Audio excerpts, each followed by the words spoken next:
Okay, so last time we have done pulse generator. हमने start ही किया था, and something about leading edge and trailing edge, pulse width. These are the important factor in any pulse generated signal. जैसे हमारा normally frequency important होता है, amplitude important होता है, sine wave, triangular या किसी भी दूसरे wave में. But in pulse generator we don't we don't care about how much potential we are developing, 5 है, 6 है, 10 है, but some activation value should be there, at least it should be more than that value. So we need the width, which is very important, and the trailing edge and leading edge, normally what we see here is straight line, means something which is changing from 0 to high value in no delay time. There is no rise time actually, मतलब उसको 0 से 1 होने में कोई time नहीं लग रहा है. Normally we don't have this kind of behavior, so it takes certain time to increase its value from 0 to high value, and sometimes it also take time to decrease from higher value to lower value. तो दोनों cases में, means leading edge में और trailing edge में, दोनों में, in both the cases there is a slanting picture should be there. And yesterday we have done that calculation of rise time, fall time and delay time in our lab, that is in A plus B. Maybe you will B plus C में हुआ, मैंने sorry C plus D में. No sir, अभी तक नहीं अच्छा हुआ. अभी नहीं हुआ, तो वो भी हो जाएगा. तो इस वाले लैब में हमने कल किया है. तो this is what the important things are there. And normally what we have to generate these pulse in lab, we have two simple circuits. One is your A stable. I think this I have discussed with you something, maybe not in detail. Circuit हमने discuss नहीं किया है, but थोड़ा बहुत थोड़ा सा discuss किया होगा, मतलब बहुत ज़्यादा detail में. This is the circuit. Circuit नहीं है यहाँ पे, circuit बना ही नहीं है. Actually आपको circuit बनाना भी नहीं है, because mostly you have to make the block diagram. तो block diagram में आपके पास circuit की जरूरत नहीं है. Circuit आप बाद में पढ़ोगे. What is A stable? So this is a A stable. This particular, it always produce a square wave if you require, means जो इसका duty cycle होता है 50 से लेकर के we can make around 99 or maybe 100. 100 will be hardly a wave, so it will be around 90. तो required ये होती है. Even you can make less than 50 also. 50 से कम की भी possibility है, but उसके लिए हमें थोड़ा सा provision उसमें extra करना पड़ता है. We need to attach a diode. So we are not going in a detail of circuit, but you will make the circuit somewhere in the analog classes, that we have a multi which is called A stable multi vibrator. As the name suggests, it is A stable, Sometimes it is called a stable. It is not at all stable actually.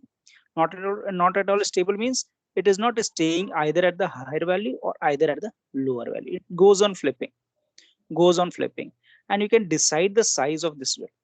उसमें जो circuit में आपके R और C connected होते हैं, तो उससे आप ये विड्थ का साइज निकाल सकते हो कि कितना होगा ये साइज, और मुझे 50% रखना है अप साइकिल, या 60% अप साइकिल रखना है, या 20% रखना है, या कुछ भी, जो भी वैल्यू आपको 10 से लेकर के 90 तक, you can keep that any value, and you have to manage the resistance and capacitor of that particular circuit. तो हमारे पास एक इंटीग्रेटेड सर्किट होता है which is called as 555 timer. So 555 timer को use करके we can make this particular circuit, and with the same timer, this is a IC, it is a 8-pin IC. इसमें 8 pins होते हैं. You must have also seen कि 14 pin के आपके IC आप use कर रहे हो. So this is a 555 timer and it has 8 pins.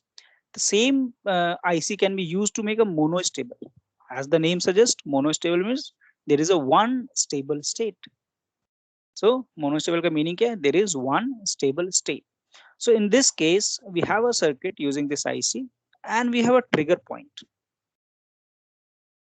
वहां पे इस केस में हमारे पास एक ट्रिगर पॉइंट होता है. मीन्स एक कोई इस आईसी में से कोई एक पिन है, वो नॉर्मली हम सेकंड वाला पिन यूज करते हैं, which is a trigger point. तो सेकंड वाले पिन पे we apply certain signal. If that signal is having such kind of value, then this circuit is activated, and once it is activated, you will have a pulse.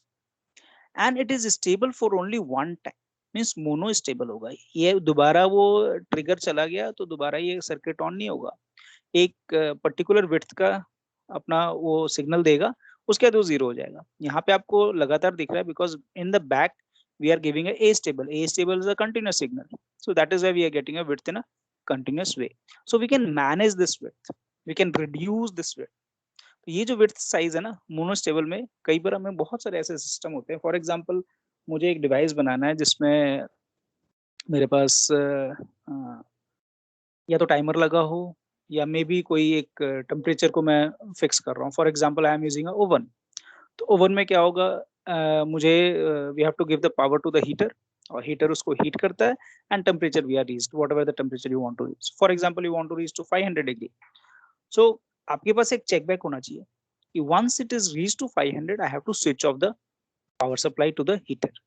तो ये जो switching off है ये trigger के through हो सकता है। Means you can use a monostable circuit, in that there will be a trigger and that trigger will be generated once you reach to the 500 degree Celsius. तो अगर आपने 500 पे पहुंच गए तो आपने एक रेजिस्टेंस लगा रखा था, और जब उस पे 500 टेम्परेचर हो जाता है तो उसकी रेजिस्टिविटी इतनी हो जाती है, या जो भी उसकी वैल्यू जो भी पैरामीटर चेंज होते हैं उससे एक वोल्टेज जनरेट होता है, and that voltage apply to the monostable, and monostable generate a signal and that signal switch off the whatever the power you are giving to the heater. उसके बाद क्या होगा, अगेन दूसरा एक और सर्किट होगा। once it is switched off, now the temperature start decreasing. now you want to switch on the temperature when it reaches to 450, तो 450 पे दोबारा जब रीच करेगा तो again you decide another value, and when it is 450 again it is switched off. तो ये switched on 450 पे switch on हो जाएगा, फिर 500 पे switch off, 450 500 450, it will try to manage that particular temperature of the oven. So many places we use these kind of circuit जहाँ पे हमें triggering की importance होती है, और ट्रिगर करने पे हमें कोई डिवाइस को ऑन करना है या भी ऑफ करना, दोनों केसेस हो सकते हैं। We can want to switch on the device another device, you want to switch off another device.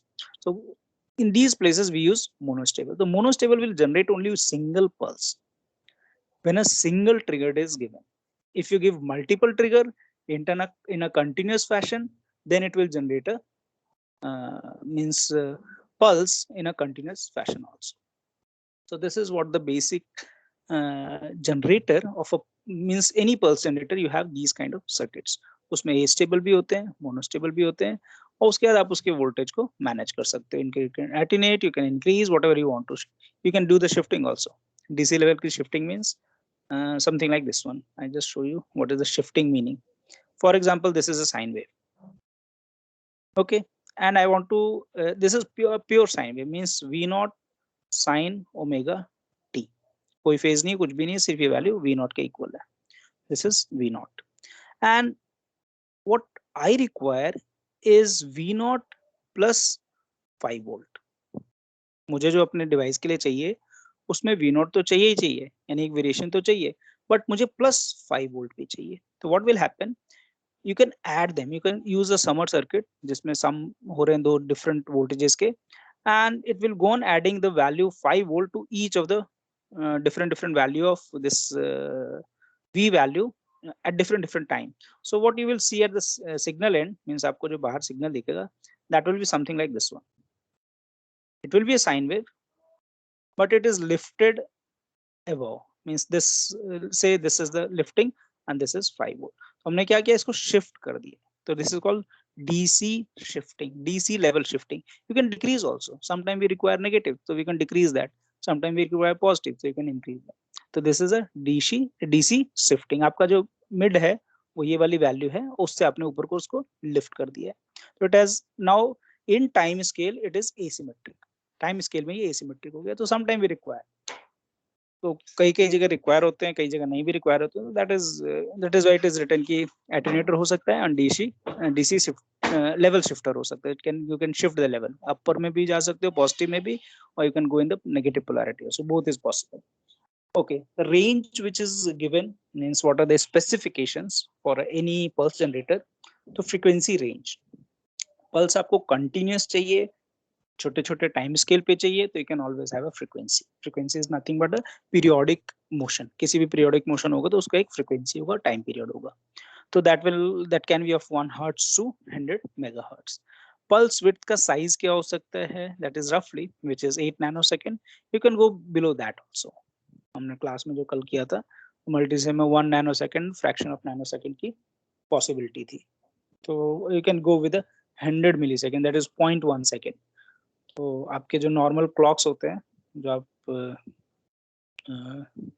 कितने 35 रुपए के खरीद के नहीं पहनते थे, 50 रुपए के क्लॉक आते थे जिसमें टाइम भी होता था, सब कुछ आ जाता था. इवन स्टॉप वॉच जो लैब में मिलते हैं आजकल, तो it has a battery, it has a stable and it has a sir stable का चिप मुश्किल से आपको 15 रुपीज में मिल जाएगा, बढ़िया से बढ़िया, ज्यादा ज्यादा 20 रुपए. तो 20 रुपीज में आपकी चिप हो जाती है and that chip can produce a good amount of signal. आप उसका टाइम स्केल फिट कर लो कि 1 सेकंड का इसका पल्स होगा और ये ऐसे वर्क करेगा, 60 में ये चेंज करेगा. मतलब you can make that is why these watches are very very cheap. But हाँ, अगर आप वॉच मैकेनिकल खरीदते हो तो you may know some of you may have used mechanical watches and they are very costly. Electronic watches बहुत सस्ते होते हैं बट मैकेनिकल वॉचेस बहुत ही महंगे होते हैं. You know what are the rates of mechanical clock? Swiss clock जो Switzerland में बनता है, someone know why they are famous so much, why they are famous for 70-80,000 starting होगी. lakhs में भी जाता है. स्टार्टिंग 80,000 तक की होती थी, मतलब. और इलेक्ट्रॉनिक वही, क्योंकि टाइम तो मोबाइल पे में दिखा देता है. टाइम हमारा एक जो वॉच होता है इलेक्ट्रॉनिक वॉच वो भी दिखा देता है. तो वो एवरी 250 रुपए की आ जाती है. हाँ मुश्किल से, मतलब 500-600 में एक अच्छा सा उसमें वो भी लगा होगा, फॉस्फोरस स्क्रीन भी लगी होगी, आपको ग्लो भी करेगा, सब कुछ यस करेगा. Sir. So that is having an electronic component, and these chip and resistance are very easy to purchase, very cheap, or you can make a device in a very short space also. But mechanical में आपको उसमें spring लगाना है, आपको coiling spring लगानी है, आपको needle रखनी है, रोटेशन चाहिए, फिर उसके बाद उसका टाइम भी आपको सेट करना है कि वो टाइम बिल्कुल परफेक्ट रहे. तो दैट रिक्वायर वेरी प्रिसीजन, तो वो बहुत कॉस्ट हो जाता है. बट जो स्टैंडर्ड क्लॉक होते हैं they are made up of what, जिससे हम टाइम अपना मैच करते हैं. किसी भी कंट्री का टाइम जो मैच होता है उसी क्लॉक से मैच करते हैं. We don't use electronic clocks and we don't use mechanical quartz clocks. Use करते हैं. क्वार्ट्स नहीं, क्वार्ट्स वाला तो हमारा यही हो जाता है. इलेक्ट्रॉनिक्स में जो कई बार सर्किट जो लगे हैं हमारे कंप्यूटर में, that is also having a quartz crystals. Yes sir. But another system is there which actually standardize your time. Time का स्टैंडर्ड, मतलब 1 सेकंड है या नहीं है, ये कौन बताएगा? Who will tell us? ये आपने जो 1 सेकंड बताया है वो 1 ही सेकंड है? मतलब ये अजीब सा क्वेश्चन होता है ना ये. Someone if you ask you कि भी आपने जो मुझे बोला कि ये मीटर स्केल है, तो क्या 1 मीटर है ये? तो हु विल चेक दिस? कौन इसको चेक करे कि 1 मीटर है या नहीं है, 1 सेकंड है या नहीं है? सर ये स्टैंडर्ड यूनिट्स में आते हैं ना सर? हाँ स्टैंडर्ड यूनिट होती है, 7 ही तो है हमारे पास स्टैंडर्ड डायमेंशंस, और उन सब का तो एक सर स्टैंडर्ड. इनकी अलग अलग डेफिनेशन होती है ना कि सर 1 सेकंड किसको कहेंगे, कि यदि हम सी के इक्वल में जाएं तो हमें कितना डिस्टेंस ट्रेवल करना पड़े, ऐसा कुछ डेफिनेशन है इनकी सर? हाँ तो क्या हम यूज करेंगे, क्या सिस्टम होता है वो? यूनिवर्सल टाइम होता है जितना पता है. हाँ, जो स्टैंडर्ड टाइम यूज करते हैं ना, that is caesium clock. If you have heard caesium atom. Caesium atom में क्या करते हैं, उसको एक्साइट करते हैं एक पर्टिकुलर एनर्जी लेवल पे, फिर वो वापस इलेक्ट्रॉन जंप करता है back to its initial level and it emit a light, and frequency of that light is used to define a second. Means how many wave will pass in 1 second, that is number is there, because that is not going to change. Universe में वो एक ऐसी चीज है जो आप नहीं बना सकते. अगर रेड लाइट इतनी फ्रीक्वेंसी का है तो वो है उसमें आप चेंजेस नहीं कर सकते. Means you can not do anything. तो आप सीजियम एटम को एक्साइट करते हैं, उसको फिर वापस वो जंप बैक करता है अपने ग्राउंड स्टेट पे, emit a light, and you just sit with a device and you just start counting how many waves have passed in 1 second. If you know how many waves to be passed, once that number of wave is passed, then it is called 1 second. तो ऐसे ही सारी चीजें defined हैं बड़े standard वे में. और India में सिर्फ एक ही जगह है जहाँ पे आप जाके किसी को भी चेक कर सकते हो कि आपका जो मीटर है वो मीटर है या नहीं, सेकंड है वो सेकंड है या नहीं, या आप 1 ग्राम कह लो या 1 kg कह लो वो 1 kg है या नहीं है. So in every country there is only one agency which provide this particular thing that maintain the standardization of any dimension. तो इंडिया में एनपीएल में है, दिल्ली में ही है. Fortunately you can visit there or you can plan your visit in the national day जब होता है ना, नेशनल साइंस डे इंडिया में होता है 28 फेब को. तो आप अपने डिपार्टमेंट में पूछ सकते हो कि हमें स्टैंडर्ड यूनिट्स देखने हैं जो इंडिया में हैं. तो that is in NPL, national physical laboratory, Pusa road पे है. तो वहाँ पे सारे स्टैंडर्ड रखे हुए हैं. You can see there, meter scale आपको दिख जाएगा, केजी का ब्लॉक दिख जाएगा आपको, और क्लॉक का तो शायद ना दिखाएं because it is dark room and it is very sophisticated electronics are used, तो वो नहीं दिखाएंगे. बट हाँ, वोल्टेज स्टैंडर्ड हो गया, करंट स्टैंडर्ड हो गया, चार्ज स्टैंडर्ड हो गया, रेजिस्टेंस वाला वो हो गया, बहुत सारे हैं वहाँ पे. तो you can plan your visit there and वो करते भी हैं हर साइंस डे पे. 4 घंटे 5 घंटे का पूरे लैब का विजिट करवाते हैं and can go there and all the standards are compared with one parent standard. And where is that, you know that also. Parent standard किसने सेट किया था और सबसे पहले किसने बनाया था ये सारे स्टैंडर्ड डायमेंशंस, और कहाँ से सब मैच करते हैं. Even US has to match the things from there. ये सर तो international bureau of weights and measures ऐसा कुछ. कहाँ पे, ये कहाँ पे? पेरिस. यस. तो लुइस फिलिप मेरे ख्याल से 4th या कौन था, he has first time he has set कि भाई सब तो अपने अपने मीटर लेके आ जाते हैं, कोई सेंटीमीटर में मेजरमेंट कर रहा है, कोई इंच में. तो ही सेट कि नहीं, एक स्टैंडर्ड होना चाहिए. तो from there they have started doing this and everyone has to compare with that. और वो कंपेयर करके लेके आते हैं अपनी कंट्री में. And hardly only around 70 country है. आई डोंट थिंक 70 से ज्यादा होंगे. पहले तो ये 56 कंट्रीज थे पूरे वर्ल्ड में जो इनकी मेंटेनेंस कर पाते थे अपने अपने कंट्री में. So they get the matching and they get the system from there only, and they keep here and maintain that particular system in their own country. तो पहले ज्यादा नहीं थे, 56 या 57 थे, अब मेरे ख्याल से 70 हो गए होंगे. मुझे ध्यान नहीं एग्जैक्टली कितने नंबर हैं, बट सारे कंट्री नहीं करते हैं, कुछ ही कंट्री हैं. इंडिया में तो है ये. India is having this particular standard units. So we're back to our clock and time and pulse are very important. Computers में आपका important है, clock generation में important है, device को start करने, off करने, on करने, सभी में important. That is very important. And this was the specific in which I was discussing. इसका pulse width का size क्या maintain कर सकते हैं. You can manage this also. And we can do the practical. We can make the monostable multi vibrator. Circuit is very simple. Circuit में आपको सिर्फ IC के अंदर क्या काम हो रहा है वो आप बाद में पढ़ लेना कि आईसी के अंदर क्या काम होता है. But you can make a circuit and after making a circuit you can design कि मुझे इस पल्स विड्थ का अगर साइज कोई चाहिए, मुझे 10 माइक्रो सेकेंड का मुझे पल्स चाहिए, तो how I can generate that, what are the value of resistance capacitance I have to use, तो that you can do. But अभी तो नहीं कर रहे हम. And the voltage is up to 10 volt. 5 volt का नॉर्मली हम यूज करते हैं, बट 10 वोल्ट तक भी जा सकते हैं. Some requirement for the pulse are given below. Some requirement, what requirement I have written, the pulse unit should be having a minimum distortion, and so that the distortion in display is solely due to the circuit under test. यानी signal से कोई distortion generate नहीं. This is a very important. और हर एक किसी भी function generator के लिए we need to have this kind of thing. Distortion generate ना करे, क्योंकि distortion करेगा तो आगे के circuit में तो distortion पहले ही है, तो that will amplify. Now the basic characteristic of pulse are rise time, which we have done yesterday, ringing and overshoot and sag and undershoot. ये सारी डिटेल में मैं नहीं बता रहा हूँ कि क्या होते हैं, बट ग्राफ बना करके easily we can define these time. but sometime इसको हम अभी छोड़ देते हैं. ओवरशूट इसका डायग्राम मैंने कहीं बनाया था बट अभी है नहीं मेरे पास, तो we will discuss later कि क्या होता है ये. The pulse should be of sufficient maximum amplitude. आपको जो amplitude required है उस size का होना चाहिए.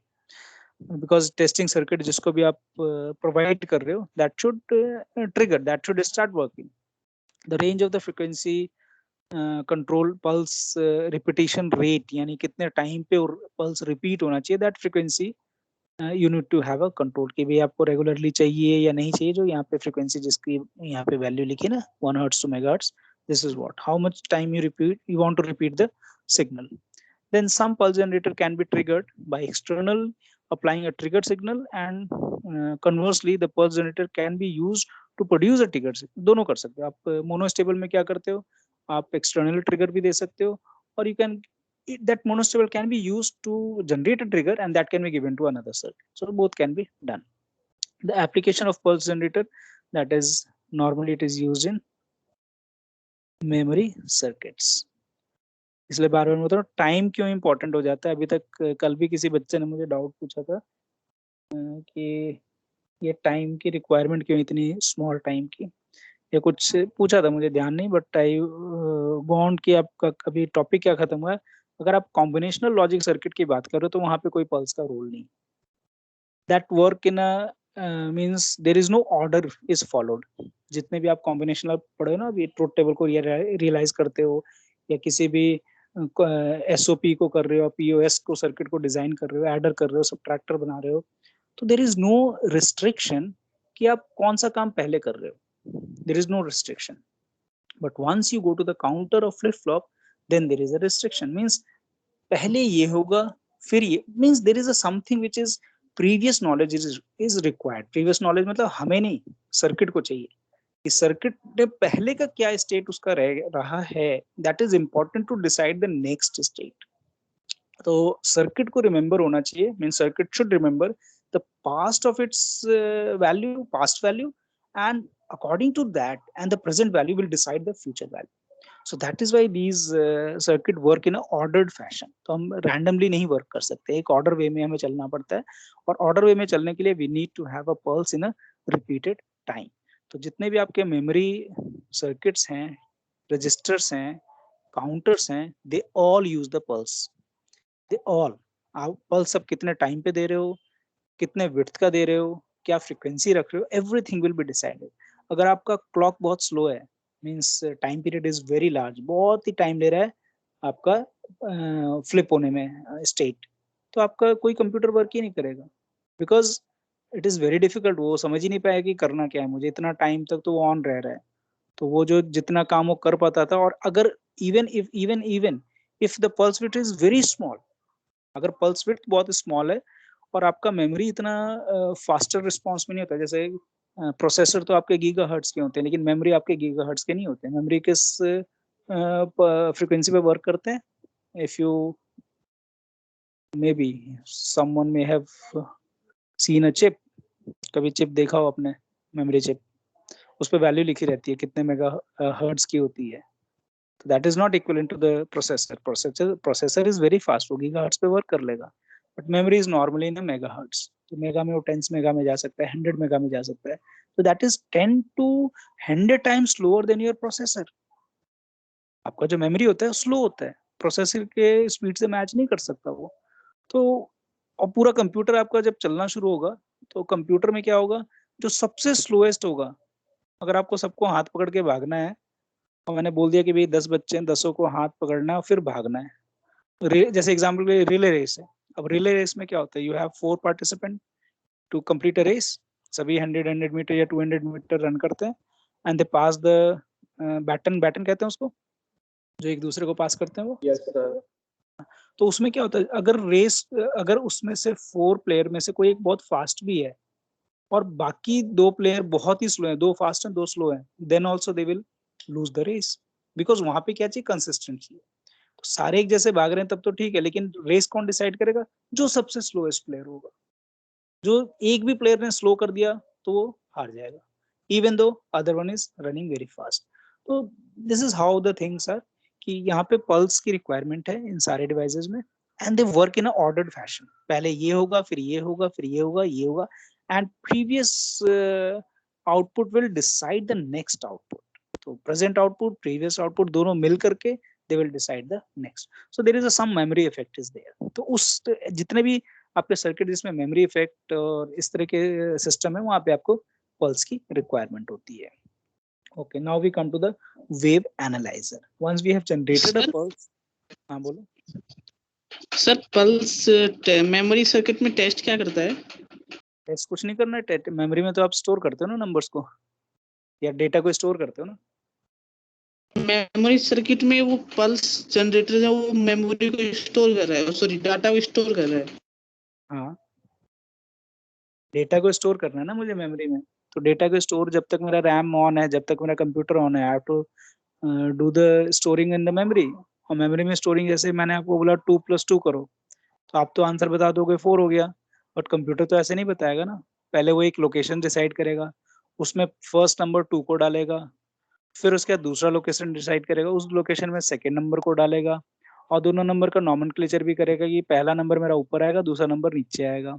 मतलब ये एडिशन में तो दिक्कत नहीं होती, बट सब्ट्रैक्शन में दिस इज अ प्रॉब्लम कि पहला कौन है दूसरा कौन है. वो you have to subtract from what you have to subtract. Means एक को हम दूसरे नाम से बोलते हैं, दूसरे को दूसरे नाम से बोलते हैं. तो दे फिक्स. एंड फिर आपने बोला कि प्लस करना है, तो प्लस के लिए भी कोडिंग जनरेट करेगा कि प्लस का मीनिंग क्या है. प्लस के लिए कोई बाइनरी नंबर जनरेट करेगा और वो किसी और मेमोरी लोकेशन पे रखेगा. फिर उसके बाद जब ये सारी चीजें उसने प्लेस कर दी, तब प्रोसेसर बोलेगा now give me the numbers one by one and what I have to do. तो वो कहाँ से पता करेगा प्रोसेसर के पास अपने रजिस्टर्स हैं, उन रजिस्टर में वो कॉल करेगा. तो पहले इस लोकेशन से कॉल करेगा, फिर दूसरे लोकेशन से कॉल करेगा. जब ये कॉलिंग करता है तो प्रोसेसर तो बहुत फास्ट है, वो बोलेगा भैया मैं तो 10 काम कर लेता हूँ 10 नैनो सेकंड में. और मेमोरी बोलता है मैं तो ज्यादा नहीं कर पाऊंगा, 10 नैनो सेकंड में एक ही काम कर पाऊंगा. तो प्रोसेसर को स्लो होना पड़ता है. It has to wait 10 nanosecond to pick one number from the memory. तो मेमोरी तो हमारा स्टोरेज, और मेमोरी भी परमानेंट स्टोरेज नहीं है.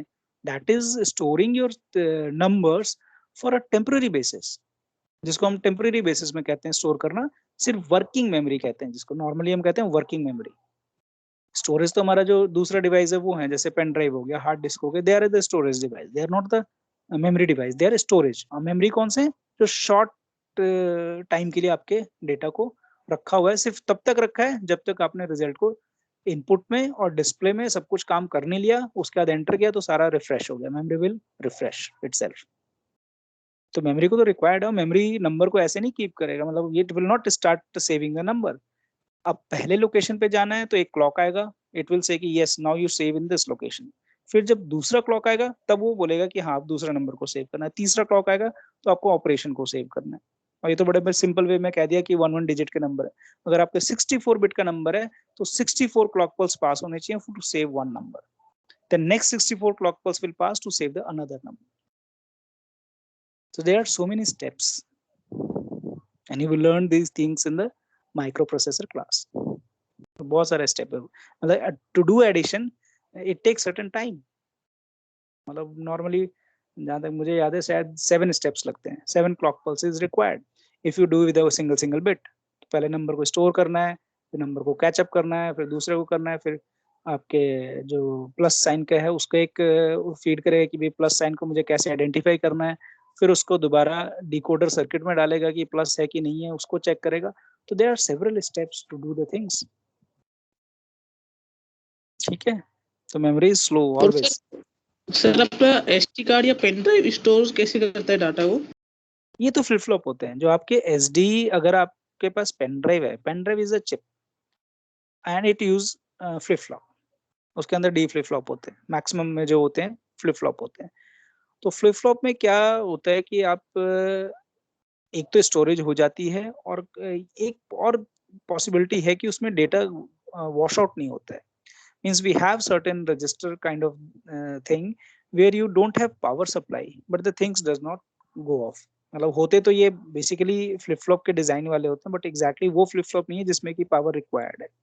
क्योंकि आपके फ्लिप फ्लॉप कब वर्क करते हैं, जब आप उसको पावर देते हो तब वो वर्क करेगा. एक बार पावर ऑफ कर दिया तो it's data is gone.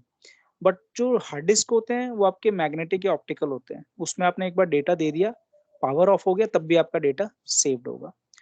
But जो आपके जो एक्चुअल जो मेमोरी होता है, they use basic flip flop circuit. Means जो सबसे आप क्लास में पढ़ोगे ना फ्लिप फ्लॉप, वो वाले सर्किट्स होते हैं.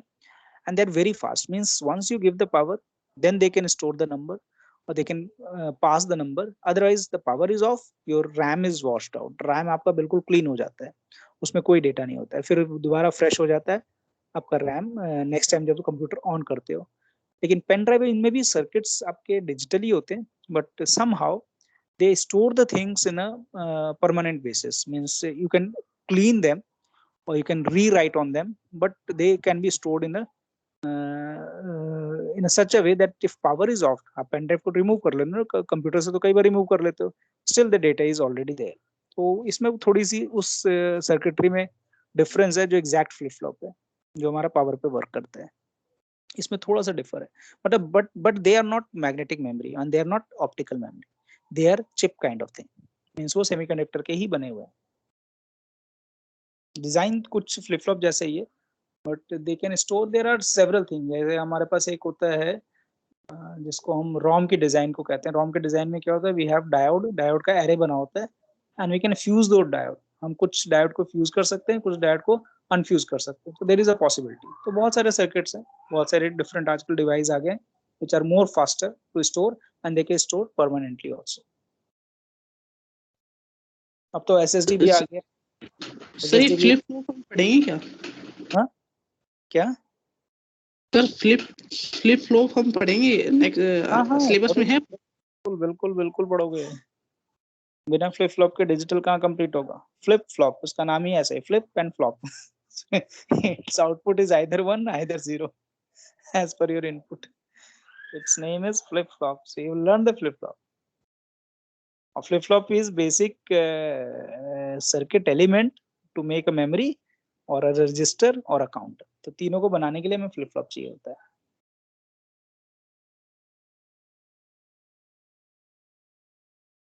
ठीक है, चलो हम आगे बढ़ते हैं, वेव एनालाइजर पे पढ़ते हैं। Once we have generated the wave, now we have to analyze the wave. अगर कोई वेव जनरेटर हमारे पास है, अब हमें वेव को एनालाइज करना, और maybe some wave which you have not produced but you want to analyse that, कि वो वेव जो आ रहा है उसकी फ्रीक्वेंसी क्या है, उसका एम्पलीट्यूड क्या है, और if there is a mix up of frequencies and mix up of amplitude, so can we see that also? So this is what the wave analyzer do. तो वेव एनालाइजर का main purpose जो होता है ना, वो होता है कि आपके वेव को जो आपके टाइम डोमेन में है, यानी आपका जो वाई एक्सेस है वो टाइम के साथ वेरी हो रहा है। ठीक है, मैं बना देता हूँ यहाँ पे, this is you have output V and you have a time and there is some kind of variation.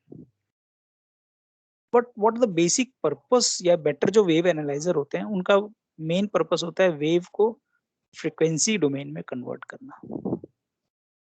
Means what it will do, it will check कि how many frequencies are present in this one.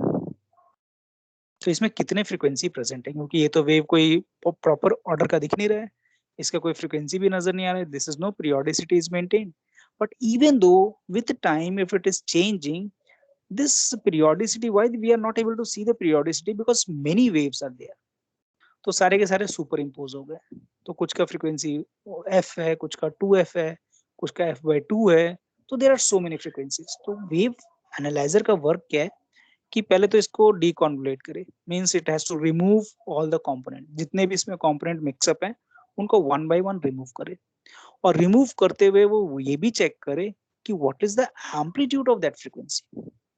For example, in this wave, which is made up of say 1 kilohertz and with 2 kilohertz and say there is a 5 kilohertz.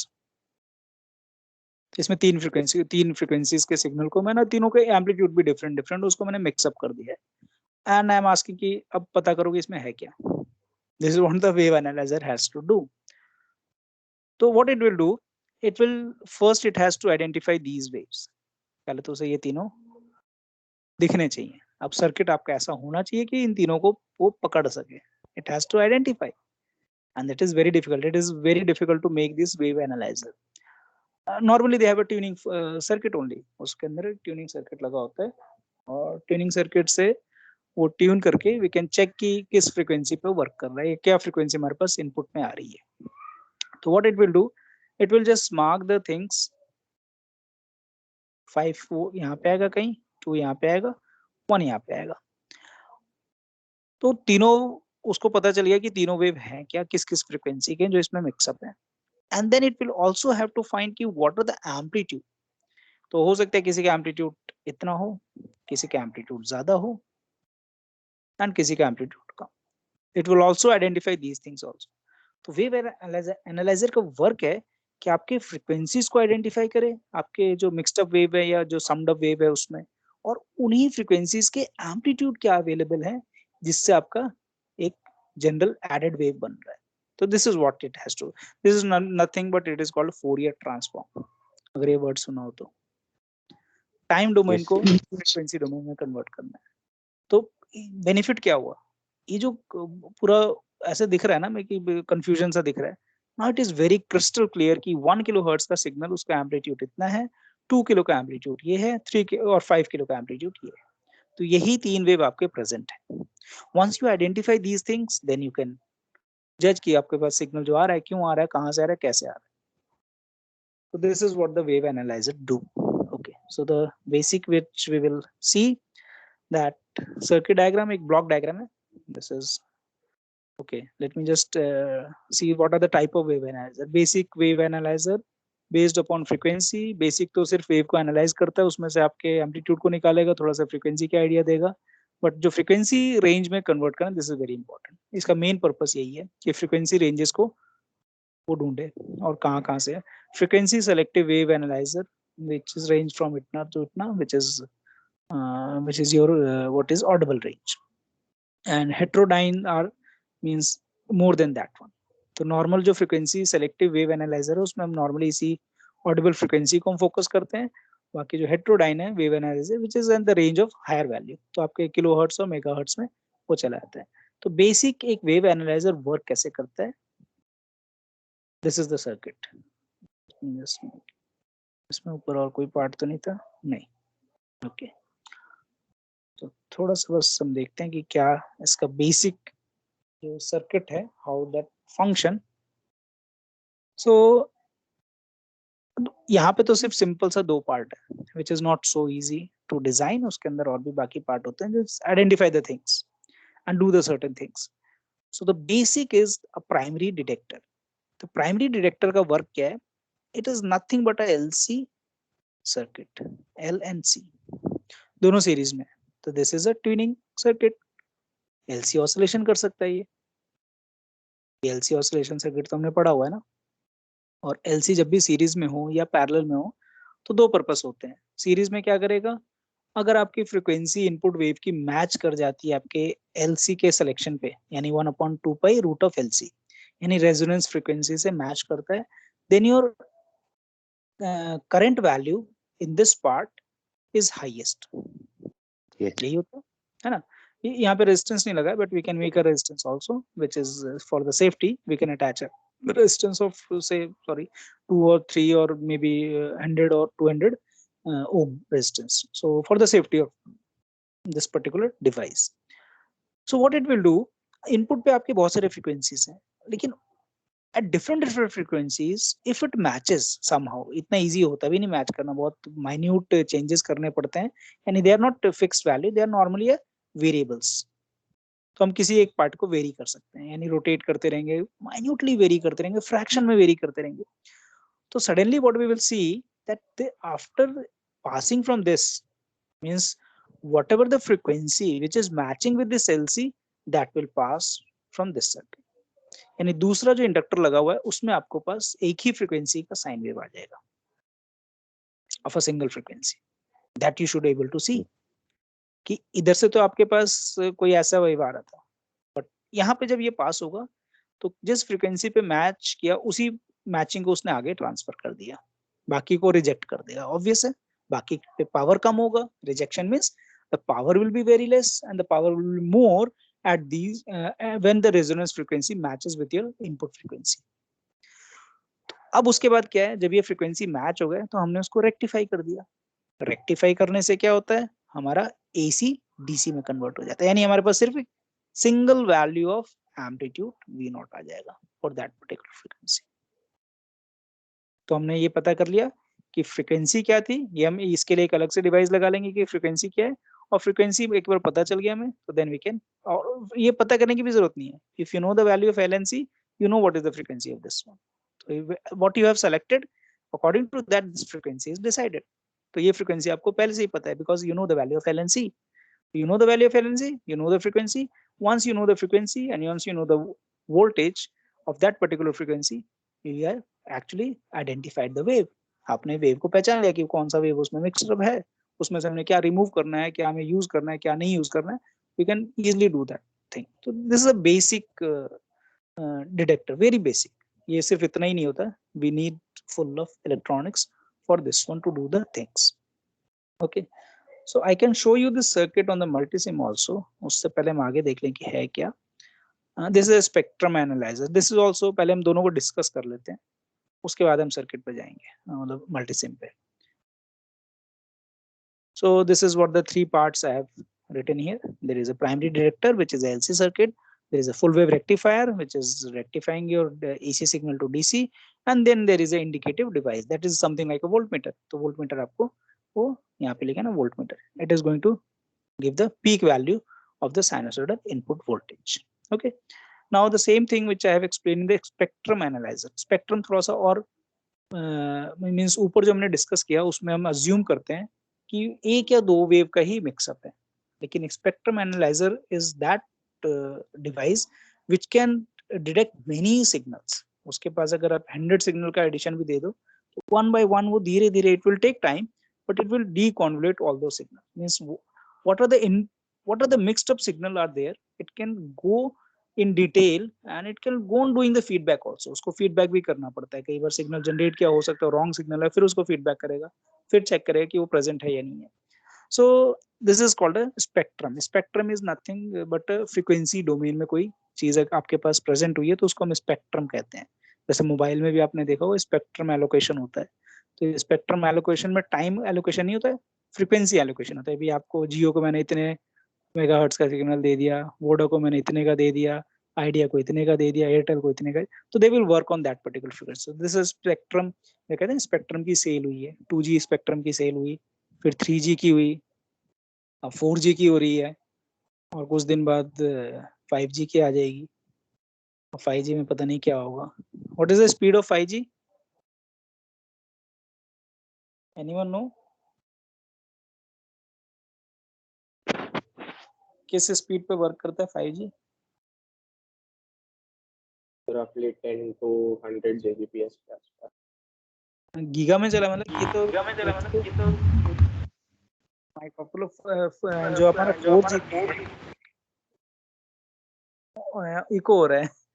The echo is also due to your means how your data connection is there, so it record my voice in a later time, और फिर वही voice दोबारा mic पे enter करता है, फिर वो हमें सुनाई देता है.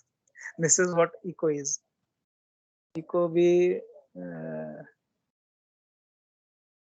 it is something like a wave is traveling and it's taking time to travel. ऐसे तो वेव को टाइम लगता नहीं है. हम अगर इंडिया में रहते हो, इंडिया में अगर कश्मीर से कोई लाइट स्टार्ट होता है, कन्याकुमारी जाने में कितना टाइम लगेगा? Have you ever calculated this? If you switch on a light in the Srinagar, how much time it will take to reach to the Kanyakumari?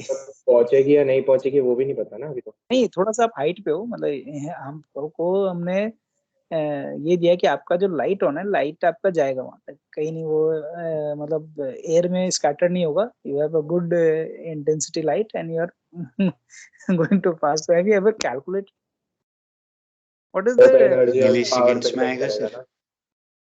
Milli seconds में, मतलब कैलकुलेशन करना चाहिए कितना डिस्टेंस है. आप ट्रेन से ट्रैवल करते हो ना, तो ट्रेन से जब ट्रैवल करते हो तो रफली maybe train is bending several time, but at least we can idea लगा सकते हैं कि कितना डिस्टेंस है, हाउ मच. मतलब 1000 किलोमीटर तो मेरे ख्याल से इसमें आई कैन से 1000 सर ज्यादा होगा. मतलब मैं सिर्फ दिल्ली से बंगाल की बात कर रहा हूँ. That is around 1000 kilometre, so may be 2000. Sir वो 3214 किलोमीटर है सर, उत्तर से दक्षिण भारत की लंबाई है सर. 3214 एग्जैक्ट नंबर 2000 सिंह 3000 है. तो 3000 के हिसाब से कैलकुलेट कर लो, you know the speed of light, so just time distance आपके पास पता है और सब कुछ पता है, तो डिले नहीं होना चाहिए। मतलब कितना होगा टाइम, सन से तो यहाँ पे आने में 8 मिनट लगता है, because we have that distance, we know कि भी इतना दूर है सन हमसे, but 3000 kilometre and how much speed is, kilometre को चेंज कर 3 दो, लाख किलोमीटर्स पर सेकंड। कितना टाइम लग गया? 10 milliseconds क्या? देखिए सर मिली सेकंड्स में ही आ रहा है। मिली सेकेंड में आ रहा है, मतलब 3000 में आपने 3 जीरो और लगाया ना, किलो में कन्वर्ट किया ना, डिस्टेंस बाय स्पीड ही कर रहे हो ना। Yes sir. हाँ, तो Yes. इधर आ गया 10⁻² आ गया, मतलब हाँ मिली सेकेंड्स, मतलब टेंस ऑफ मिली सेकेंड या उससे ज्यादा थोड़ा सा, बट मिली सेकेंड के रेंज में ही होगा। सो इवन मिली सेकेंड से भी ज्यादा हमारा लैग हो रहा है, तो that is not due to the our wave which is being transferred from the mobile, that is due to the processing circuit which are being used to do the work। यानी हमारा जो delay हो रहा है ना, जो जब हम इको सुन रहे हैं, तो कोई बोलेगा, कह सकता है कोई लेमैन की भाई इको तो इसलिए हो रहा है क्योंकि वो दूर बैठा है इसलिए उसको सुनाई नहीं दे रहा है, तो यू कैन इजीली आंसर कि इको उस रीजन से नहीं हो रहा, because electronic wave travel with this speed, and even if you are sitting at Kanyakumari, the delay should be a milli second and we can not जज मिली second, but हमें eco कितना दिखता है, सेकेंड्स में दिख जाता है, फ्रैक्शन ऑफ सेकेंड में दिखता है, सुनाई देता है ना थोड़ा सा लैग के साथ, तो फ्रैक्शन ऑफ सेकेंड में लिक हो रहा है, तो that is due to the processing circuit. आपने सर्किट क्या यूज किया है, दैट इज वेरी इंपॉर्टेंट। तो अलग अलग कंपनी अलग अलग सर्किट यूज करती है, कुछ इंडिजिनस हैं, कुछ आपके फॉरेन बिल्ट हैं, तो all the circuit have a different time lag, तो सर्किट पे भी बहुत मैटर करेगा, और मोबाइल टू मोबाइल भी मैटर करेगा। तो everything this is what the improvement. अब बच्चे ये भी पूछते हैं ना कि रिसर्च, कई बार बोलते हैं कि सर रिसर्च तो सब कुछ हो चुका है, सब लोगों ने ढूंढ लिया है, अब क्या ढूंढे? We have to search these kind of thing, so how we can improve the circuits, how we can do the things in a better way that will do the things in a means, कल को हम 5G पे जा रहे हैं और 5G की speed 100 megahertz से ऊपर की है, so you can do many things and those circuits have been, है कुछ नहीं, जो 1G है आपका, जो फर्स्ट जनरेशन है, उसी को इम्प्रोवाइज करते करते हम इस लेवल पे आ गए कि we can give that much of bandwidth, we can give that much of data in a particular time, कि भाई इतने डेटा को भी ट्रांसफर कर सकते हैं हर सेकंड। पहले वो मुश्किल से बाइट्स में ट्रांसफर करता था, मीन्स बाइट पर सेकंड की स्पीड थी, फिर थोड़ी सी tens of hundreds of bytes per second की आई, फिर फ्रैक्शन ऑफ किलो की आ गई, फिर किलो की आ गई, फिर megabytes means this much of number of bytes you are passing in 1 second. Speed का मीनिंग तो यही होता है ना, गीगा पर सेकंड होता है, मेगा बाइट एमबीपीएस जिसको कहते हो, तो मेगा बाइट पर सेकंड, यानी every second it can transfer this much of things. Now it is 100 and 100 more than 100 mega, means 100 mega की तो एक फाइल अगर देखोगे तो 100 मेगा की मूवी होती है। तो जब 3G पे डाउनलोड करते थे Yes. Movie, it take around hours, कई एक दिन लग जाते थे, कई बार आपको बहुत देर बैठना पड़ता, 2 घंटे 3 घंटे। उसका रीजन सिर्फ आप इजीली कैलकुलेट भी कर सकते हो, मूवी का फाइल का इतना साइज है, मेरे पास जो स्पीड है ये इतना है, तो मुझे इतने सेकंड्स लग जाएंगे, उतने सेकंड लग ही जाते थे। अब क्या है, आपकी मूवीज 1 GB की होगी, यानी आपकी कितनी 1 GB is equal to how much, 1000 mega, और 1000 mega means if the speed is 100 mega per second, you can easily calculate it will hardly take 10 to 15 minutes. तो why the things have improve, because आप उस particular bundle यानी उस जो data size है, उस size को आप ट्रांसफर कर पा रहे हो in a very small span of time. Your clock has improved, your circuit has improved, which is not generating us so much of heat when you transfer this much of current. सारी चीज possibility आपके पास आ गई है। You might have seen the optical fiber, वो सुना है optical fibre word? Yes. Yes आजकल sir. Yes, sir. पूरा ऑप्टिकल फाइबर से कन्वर्ट हो रहा है अब इंडिया, जिसमें जियो सबसे आगे है, बेचारा वोडाफोन इसमें पीछे रह गया, एंड वोडाफोन बंद होने के कगार पे आ गया है। मेरा मोबाइल भी वोडाफोन पे ही चलता है, पर मेरे को डर लगता है कि किसी दिन बंद ना हो जाए मेरा phone, I have to switch to Jio. तो वोडाफोन की तो हालत खराब हो गई है। तो now the things, now the fight is not a copper wire, पहले सारा कॉपर वायर पे काम होता था, और कॉपर वायर में 15 दिन में आपको रिपेयर मारना पड़ता था, मतलब you have to do the repairing. उस पे रस्टिंग होती थी, रस्टिंग को आपको क्लीन करना होता था, और रस्टिंग जब भी होगी रेजिस्टेंस ज्यादा होगा, रेजिस्टेंस ज्यादा होगा तो हीट ज्यादा होगा, डेटा ट्रांसफर की स्पीड कम हो जाती थी। So now the people have shifted to the optical fiber. In optical fiber, you have unlimited, means you can pass many signal at the same time. उसकी भी लिमिट नहीं होती है। कॉपर में आपको उसकी भी लिमिट करनी पड़ती थी, आप कितने उस डेटा को और किस पर्टिकुलर एम्पलीट्यूड को, किस फ्रीक्वेंसी को आप मर्ज करके भेज सकते हो, that is limited. And in optical fiber you can do anything, मतलब you can pass the signal, thousands of signal, lakhs of signal एक ही साथ डाल दो, बस उनके थ्रू बहुत माइन्यूट चीजों को आपको चेक करना होता है, एंड विथ नो हीट। अब वायर को टच करके देखना, आपके घर में अगर ऑप्टिकल फाइबर लगा हो तो इंटरनेट अगर आप हैवी यूज कर रहे हो, आप क्या करो, 4K का वीडियो, 8K का वीडियो आप यूट्यूब पे ऑन कर लो कोई भी, ठीक है, उस वीडियो को ऑन करो और 10 मिनट तक देखो, एंड वायर को टच करो, जो आपका वायर सिग्नल दे रहा है, मींस जहां से इंटरनेट का डेटा आ रहा है, इट वोंट हीट अप, कोई हीट का कोई सेंस नहीं होगा। लेकिन यही अगर आप कॉपर वायर पे करोगे ना, you'll able to sense कि हाफ अ डिग्री का चेंज आया है। If you drag more data, जब डेटा की डिमांड ज्यादा कर, तो डेटा की डिमांड ज्यादा करने का मतलब आप करंट ही डिमांड कर दो। बैकएंड पे तो सारा कुछ करंट से ही हो रहा है, सारा डिसाइड। करंट आप डिमांड करो, यू कैन चेक कि आपका वो हल्का सा आपका जो वायर है वो गर्म हो जाएगा। अगर वो आपको हीट फील भी नहीं हो रहा ना, तो you can see the stiffness. अगर आप कहोगे सर हीट तो हमें पता नहीं चल रहा है, बट वायर की स्टिफनेस आप चेक कर सकते हो, थोड़ा सा लूज हो जाता है वायर। तो why it loosen? Because heat has been dissipated to the surrounding, जो उसका लगा रहता है ना, आपके रबर लगे होते हैं या जो शीट लगी होती है उस शीट पे चली जाती है, तो दैट बिकम लूजन। तो जब भी आप हैवी करंट ड्रॉ करते हो तो आपका वायर थोड़ा सा लूज हो जाता है। ये सब चीजें छोटी छोटी जो आपको चेक कर सकते हो कि what is happening at the this when we are doing this kind of, ये किस पे इफेक्ट डालता है। तो आप बहुत इजीली रिलेट कर पाओगे कि रेजिस्टेंस और हीट लॉस ये सारे कितने इंपॉर्टेंट फैक्टर हैं when you do these things. चलो हम वापस इस पे आते हैं, स्पेक्ट्रम एनालाइजर पे। मैंने ऊपर डिस्कस ही कर लिया था, this is what I have shown the graph. Here we have two different frequencies, f1 and 2f1. They're added, and you can see I have marked this one also. F1 is this one, small dots are there, so that is having a frequency f1. And the other one is 2f, which is this dash line, and this dash line is this one. So this is, it is having a lesser amplitude. जो 2f का signal है उसका amplitude भी कम है, जो f1 signal है उसका amplitude भी ज्यादा है, बट टाइम पीरियड में दोनों में डिफरेंस है। And what I have to do, or what the spectrum analyzer will do, it will just convert this particular signal into frequency domain. यहाँ पे time domain में है, यहाँ पे frequency domain में है। तो frequency में उसने दो सिग्नल मार्क कर दिए, it just show a peak. वैसे peak exact peak नहीं होता है, it is always a like this resonance की तरह वो दिखता है।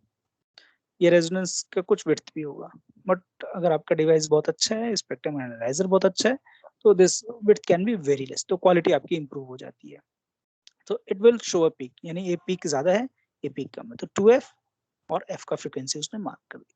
तो this is what you called as a Fourier transform. आपने टाइम डोमेन से फ्रीक्वेंसी डोमेन में कन्वर्ट हो गए, तो आइडेंटिफिकेशन बहुत इजी हो जाता है। यहाँ पे समझना बहुत मुश्किल है, अगर मुझे जो वेव ये दोनों नहीं दिखेंगे, this is I am not able to see this one, I will see the this black one, जो डैश लाइन आपको दिख रही है ये मुझे दिखेगा, तो इससे मुझे पता ही नहीं, देख के while looking at this one I cannot say कि इसमें ये दोनों frequency present है, it is impossible to say when you are looking at this particular thing, but when you do the electronics you get this. So now it is very clear कि भाई इस frequency के एक signal present है, उसका amplitude इतना है, दूसरा present है, उसका amplitude इतना है, तो दोनों amplitude आपको नजर भी आ जाएंगे। What the circuit or what the block diagram it has, this is the block diagram. तो ब्लॉक डायग्राम पे आपके पास जो इम्पोर्टेंट जो ये आपके डिवाइस लगे हुए हैं जो ब्लॉक के फॉर्म में, this is a input mixer. What we do, we have a mixer circuit. Mixer circuit का फंक्शन ये है कि जो इनपुट सिग्नल आपने दिया है उसको एक नोन सिग्नल से आपको क्या करना है, एक नोन सिग्नल से आपको उसको ऐड करना है, मिक्सअप करना है। Normally it is not exactly added, but it do certain mixing of these two signal. एक आपके पास नोन होगा, एक आपके पास अननोन होगा जिसको आपने इनपुट का है, और जो नॉन सिग्नल है उसकी फ्रीक्वेंसी ये स्वीप सर्किट से हम जनरेट कर रहे हैं, which is we already know what is a sweep circuit, is something like this one. तो ट्रायंगुलर हो सकता है, या जो हमने स्वीप डिजाइन किया था ये वाला, ये सर्किट भी हो सकता है। तो it can have certain things like this one, but it is known, ये आपके पास नोन होगा because you are generating and that is pass to this one, वो इस इनपुट सिग्नल के साथ मैचअप हो रहा है। अब होता क्या, हमारे पास एक डिवाइस होता है, यहाँ पे मैंने उसको मतलब जो बुक में मेंशन था, that is IF, intermediate frequency और डिफरेंस, इसको नॉर्मली कहते हैं इंटरमीडिएट फ्रीक्वेंसी और डिफरेंस सिग्नल। ये क्या करता है, हमारे पास एक डिवाइस, वो डिवाइस आप नहीं पढ़ोगे, अगर आप किस में पढ़ोगे, मेरे ख्याल से आपके एनालॉग में सिलेबस में नहीं, this is which is called something as a phase PLL, phase lock loop, something like that. तो सर्किट होता है, उस सर्किट में दो तरीके के सर्किट होते हैं। एक में क्या होता है कि आपके पास ये जो हम नॉर्मली पढ़ते हैं, means the output signal is proportional to the input amplitude, और दूसरा एक सर्किट होता है जिसमें output signal is proportional to the frequency of the input signal. How the frequency is changing, that will decide the output signal which is being produced by that particular device. तो उसमें device है, उसमें amplifier भी है, बाकी और भी parameter connected है, फीडबैक लाइन भी कनेक्टेड है। तो उसमें क्या करना है कि हमें जो आउटपुट में जो सिग्नल जनरेट हो रहा है उसका एम्पलीट्यूड क्या होगा, वो फ्रीक्वेंसी डिसाइड करता है कि फ्रीक्वेंसी अगर इंक्रीज हो रही है तो एम्पलीट्यूड भी इंक्रीज होगा। Means you can relate these two, ऐसा मत देखना कि इधर मैंने फ्रीक्वेंसी इंक्रीज किया तो उधर भी फ्रीक्वेंसी, उधर फ्रीक्वेंसी कुछ नहीं है, उधर एक DC आउटपुट है, यानी there is a fixed amplitude which is being generated. If the frequency is increasing or decreasing, that output which is being generated at the end of the circuit, that is going to change. यानी frequency dependent signal आप generate कर रहे हो, frequency dependent amplitude आप generate कर रहे हो। तो उस circuit पे डिटेल में नहीं जाएंगे, but it is doing something like that. तो उसको हम कह रहे हैं इंटरमीडिएट फ्रीक्वेंसी। नॉर्मली क्या करता है, it is not doing at a perfect way, but it can do, means अगर आपका F1 फ्रीक्वेंसी है तो थोड़ा सा प्लस और थोड़े से माइनस पे वो एक एम्पलीट्यूड जनरेट करता है। Means this is what we are seeing here. अगर ये फ्रीक्वेंसी है तो उस फ्रीक्वेंसी के एग्जैक्टली वहीं पे पीक नहीं आएगा, उसके आसपास प्लस माइनस में भी पीक आएगा। तो you can C this one, जो ऊपर मैंने दिखा ना कि बिल्कुल एग्जैक्ट फ्रीक्वेंसी एक लाइन बनी हुई है, तो that line is not perfect, it is always having a certain width. तो उसकी विड्थ भी होती है, वो विड्थ आपके सर्किट के पैरामीटर पे डिपेंड करेगी। तो विड्थ आप इंप्रूव भी कर सकते हो और नहीं भी कर सकते हो। तो इस means this is what the circuit is doing, इसलिए इसको एम्पलीफायर के फॉर्म में बना हुआ है, उसके अंदर एम्पलीफायर होता है, that is called phase loop locked circuit. The bandwidth of the IF amplifier is relatively narrow, उसका जो बैंडविड्थ हम सेलेक्ट करेंगे that should be very small, उसको बहुत ज्यादा नहीं रखना है। And so the output signal at the detector will have strength that is proportional to the frequency. This is what I was saying, the strength that is proportional to the frequency. ठीक है, circuit कैसे work करता है हमें उस पर नहीं जाना, हमें सिर्फ ये ध्यान रखना है कि जो स्ट्रेंथ होगा, यानी हायर फ्रीक्वेंसी का, अब ये स्ट्रेंथ दोनों में डिफरेंट दिखा रखा है मैंने, मतलब यहाँ पे हायर फ्रीक्वेंसी पे लोअर स्ट्रेंथ दिखा रखी है, लोअर फ्रीक्वेंसी पे हायर स्ट्रेंथ दिखा रही है। अब ये नहीं चेक कर रहा है, ये क्या कर रहा है, it is not checking exactly the amplitude of input signal at different frequency, but it is checking कि frequency कौन सी present है। ये पर्पस से वो डिसाइड कर रहा है कि लोअर फ्रीक्वेंसी तो उसका मुझे एम्पलीट्यूड ज्यादा रख देना, हायर फ्रीक्वेंसी तो उसका एम्पलीट्यूड कम। Means if I want to know, मुझे ये नहीं पता करना है कि फ्रीक्वेंसी जो आ रही है मेरे पास इनपुट, उसमें कितने फ्रीक्वेंसी मिक्स्ड है, मुझे सिर्फ ये डिसाइड करना है। मुझे ये नहीं पता करना कि इस फ्रीक्वेंसी का क्या amplitude, that I don't want to know, I just want to know कि what are the different frequency present, so I can use this circuit. तो ये सर्किट आपका क्या करता है, आउटपुट पे स्ट्रेंथ दिखाता है, it is proportional to the frequency. ठीक है, that the local oscillator is converting to the IF at an instant, वो इसी पर्टिकुलर टाइम पे कन्वर्ट कर रहा है। Then there is a filter, अगर इनपुट पे आपके पास बहुत ज्यादा सिग्नल भी जनरेट हो गए, मिक्सअप होकर के बहुत क्लोज सिग्नल्स हैं, तो you can have a filter. तो फिल्टर क्या करेगा, filter will do the filtering of the signal, so that is can be a band reject, एक ट्यूनिंग सर्किट हो सकता है। बैंड रिजेक्ट कौन सा हो सकता है, आपका पैरेलल LC सर्किट हो सकता है। पैरेलल LC सर्किट क्या करता है, आपने जिस रेजोनेंस फ्रीक्वेंसी को डिसाइड किया है उस पर बिल्कुल जीरो वैल्यू का दिखा देगा, बाकी को पास कर देगा, दैट इज ऑल्सो फिल्टर। अगर आपने सीरीज लगाया है तो सीरीज पे क्या कर, उस फ्रीक्वेंसी को पास करेगा, बाकी को रिजेक्ट करेगा। तो देयर इज अ पॉसिबिलिटी कि आपको किसको रिजेक्ट करना है, किसको आपको पास करना है। तो you can use that filter. Filter is not a very different kind of thing. Filter means किसी फ्रीक्वेंसी को पास करना है, किसी को रिजेक्ट करना है। तो that is nothing like a band pass filter कह सकते हो, या कोई एलसी सर्किट कह सकते हो, कोई भी और सर्किट यूज कर सकते हो। And then there is a detector. Detector is nothing but a rectifier. तो डिटेक्टर है वो एक रेक्टिफायर है, और रेक्टिफायर के बाद आपका एम्पलीट्यूड को रीड कर लेगा। तो this is what is being plotted at the CR. तो it is not so simple. अगर ब्लॉक डायग्राम के थोड़े ब्लॉक्स याद कर लोगे तो that is very simple. But एक यहाँ पे एक पिक्चर, डिपिक्टिंग पिक्चर भी दिखा दिया। This is a device which we are using, and this is the frequency, and input में ये फ्रीक्वेंसी प्रेजेंट है, वो इससे पास हो रहा है। तो जिस फ्रीक्वेंसी को मैच करेगा that will pass, rest it will be rejected. This is a symbolic arrangement for the spectrum analyser. ठीक है, तो इन सर्किट्स के डिटेल में नहीं जा रहे because it will more confuse you, क्योंकि सर्किट हम ज्यादा डिटेल में। अच्छा, डिस्टॉर्शन मीटर जाने से पहले मैं आपको ये शो कर देता हूँ कि जो आपका how the wave analyser work. तो एक सिंपल वाला हम वेव एनालाइजर डिस्कस कर लेते हैं। Let me open the Multisim, जो हमने सबसे पहले पढ़ा था, जिसमें हमारे पास एक क्या था, एक एलसी ऑसिलेटर था, मतलब एलसी ट्यून सर्किट थी, और एक हमारे पास रेक्टिफायर था। रेक्टिफायर हमारा फुल वेव रेक्टिफायर था। तो just I will show you that circuit and how it is being doing the things, वो एक बार चेक कर लेते हैं बस। Let me share that Multisim to you.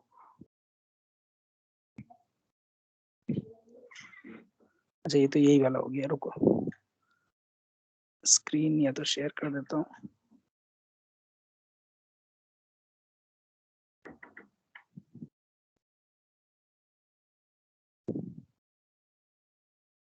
Okay, this one. Create circuit तो मैंने शायद कल बनाया था बैठ करके, कि देख रहा था how it is going to work. So let me, if I have the circuit,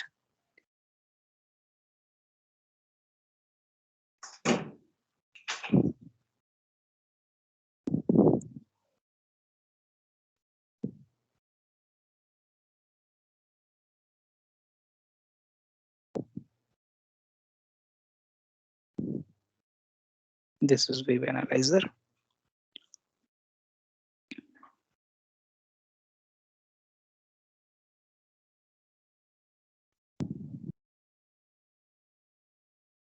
So we have two different blocks. बाकी कोई इलेक्ट्रॉनिक्स इसमें नहीं है, सिंपल ब्लॉक है।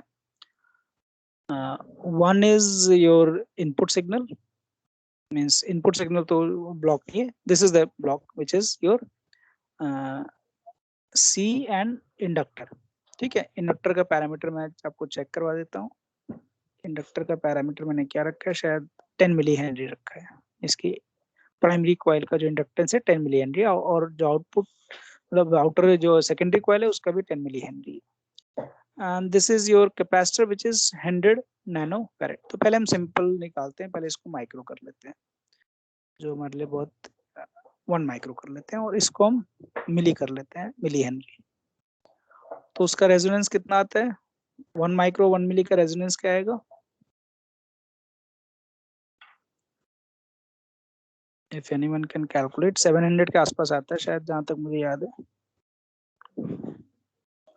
क्योंकि ये माइक्रो है, ये मिली है, तो मल्टीप्लाई होकर के 10⁻⁻9 हो जाएगा, और 2 पाई है तो 2 पाई और 10⁻⁹ में से -8 कर लो, बाकी 10 को वहीं पे रख लो। तो 10 का 2 होता है, 2 2 4 4 3 12, तो 1/12, एंड 1/12 आपको 2 ऑर्डर का डिक्रीज देगा, और 10⁻4 है, तो दैट मस्ट बी अराउंड 700 के आसपास आता है, 732 समथिंग आता है, if I remember. If you can do the calculation also, ये रेजोनेंस फ्रीक्वेंसी कितनी होगी अगर इंडक्टर की वैल्यू 1 मिली हेनरी है और कैपेसिटेंस की वैल्यू 1 माइक्रो फैराड है।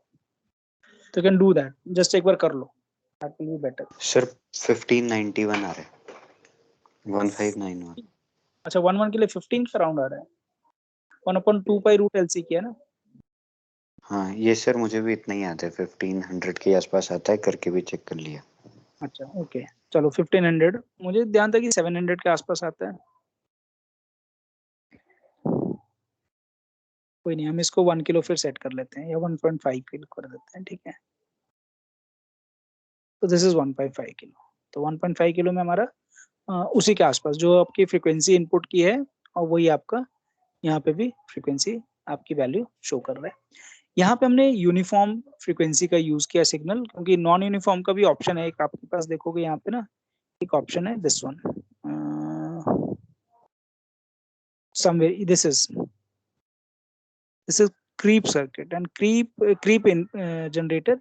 इस creep generator क्या है ना, you can manage the frequency also, means 0 hertz से 500, या you can make mega and 10, you can change the frequency, and you can even manage the input and what is the final signal will be. तो ये आपका ना signal ऐसा generate करेगा जिसमें frequency भी वेरी करेगा और आपका एम्पलीट्यूड भी वेरी करेगा, बट ये बड़ा कंफ्यूजन क्रिएट कर देता है, यहाँ पे कोई आउटपुट नहीं आता। तो I will go with a better one, that is only a single particular frequency is being generated, और 1 वोल्ट का सिग्नल है, और this is a tune circuit, and then there is a rectifier. तो ये एक रेक्टिफायर लगा हुआ है, जो डायोड रेक्टिफायर है, एंड डायोड रेक्टिफायर का आउटपुट एक आपका वो लगा हुआ है रेजिस्टेंस, ग्राउंडिंग के साथ वैसे अटैच कर सकते हैं, but we can attach with this, so that is actually connected with the ground only at the end. So what should happen, that this is the input area and this is the output, जो blue आपका ये output वाला area, ये input वाला area. तो input तो आपको sinusoidal function दिखना चाहिए, बिकॉज वो इससे मैच करेगा, और ये आपका एक डीसी सिग्नल, तो डीसी भी एग्जैक्टली डीसी नहीं आएगा, इट विल वेरी। तो if I run this, when the matching is done in a well manner, then I should get certain good amount of strength of this blue line. एक बार जरा check करते हैं कि blue line की value 0 के आसपास नहीं होनी चाहिए, कुछ एक नॉन जीरो नंबर होना चाहिए, and this matching is not done in a proper way. कितनी आ रही है, मिली वोल्ट, नैनो वोल्ट में आ रही है, तो नैनो वोल्ट में तो नहीं दिखा रहा है, यानी कैलकुलेशन में हमारा कुछ कहीं गड़बड़ है। Let me just change this number, let me make it 100। So if I make it 100, then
sir आप म्यूटेड हैं। okay, okay, okay. Let me just first check with the 1 micro why I'm not able to get, because maybe मुझे calculation में थोड़ा सा वो लग रहा है। तो 10 माइक्रो का आएगा वो 1.57 किलो। देखो ये वाला सिग्नल, अब इसको हम जूम आउट करते हैं, पहले एक बार देखते हैं, जूम आउट देखते हैं क्या आता है। There is 0, this line is रफली 0, means if your tuning is not proper with this particular signal, and whatever the parameter you have selected, it is not matching with your frequency, then output will be 0, output आपको कुछ भी नहीं दिखेगा। जब ये matching होगी या near to the matching होगी, means there will be some bandwidth also, तो स्मॉल गैप भी आएगा। मैं अगर इस वैल्यू को चेंज करता हूँ, let me increase this value, मैंने 10 माइक्रो कर दिया, whatever the calculation will be there, हम उसको कैलकुलेट नहीं कर रहे हैं, हम सीधा सिग्नल ही देख रहे हैं। तो I should get certain non zero value for blue output, means जो ब्लू वाला वोल्टमीटर है ना, I should get, and which is what we are getting. Stable होने में टाइम लेगा वो, that will take certain time to get stabilize, but this is what you are able to see. अभी तो ये स्टेबल नहीं हुआ है, मैंने बहुत जल्दी बंद कर दिया, आगे जाके ये बिल्कुल स्ट्रेट लाइन हो जाता। तो this is how the things, because it is a tuning circuit, तो it will do certain stabilizing time, वो थोड़ा सा टाइम लेता है, एग्जैक्टली वो सीधा सिग्नल प्रोड्यूस नहीं कर देता है, पहले ट्यून करता है, फिर डैम्पिंग भी चेक करता है, और जब डैम्पिंग और इनपुट दोनों मैच होने लगते हैं कि जितना उसको हम उसका लॉस हो रहा है उतना ही उसका गेन हो रहा है, तो नाउ इट बिकम स्टेबल. तो it take certain time. So you are getting a non zero number, यानी यहाँ पे आपको डीसी सप्लाई मिलना शुरू हो जाता है. Means you are able to check. अब आप कह सकते हो कि मैंने जो ट्यूनिंग सर्किट बनाई है वो इस फ्रीक्वेंसी को डिटेक्ट कर रहा है. और now I will also show you कि अगर हम नीचे जाते हैं, मतलब हमने थोड़ा सा ऊपर किया ना, सॉरी हम नीचे, तो हमारे पे वैल्यू नहीं आ रहा था 1 माइक्रो पे 1 हर्ट्ज पे वैल्यू नहीं आ रहा था. मीन्स इसकी तो वैल्यू मैं चेंज नहीं कर रहा हूँ, इसी की चेंज कर रहा हूँ. तो आई गो फर्दर मोर.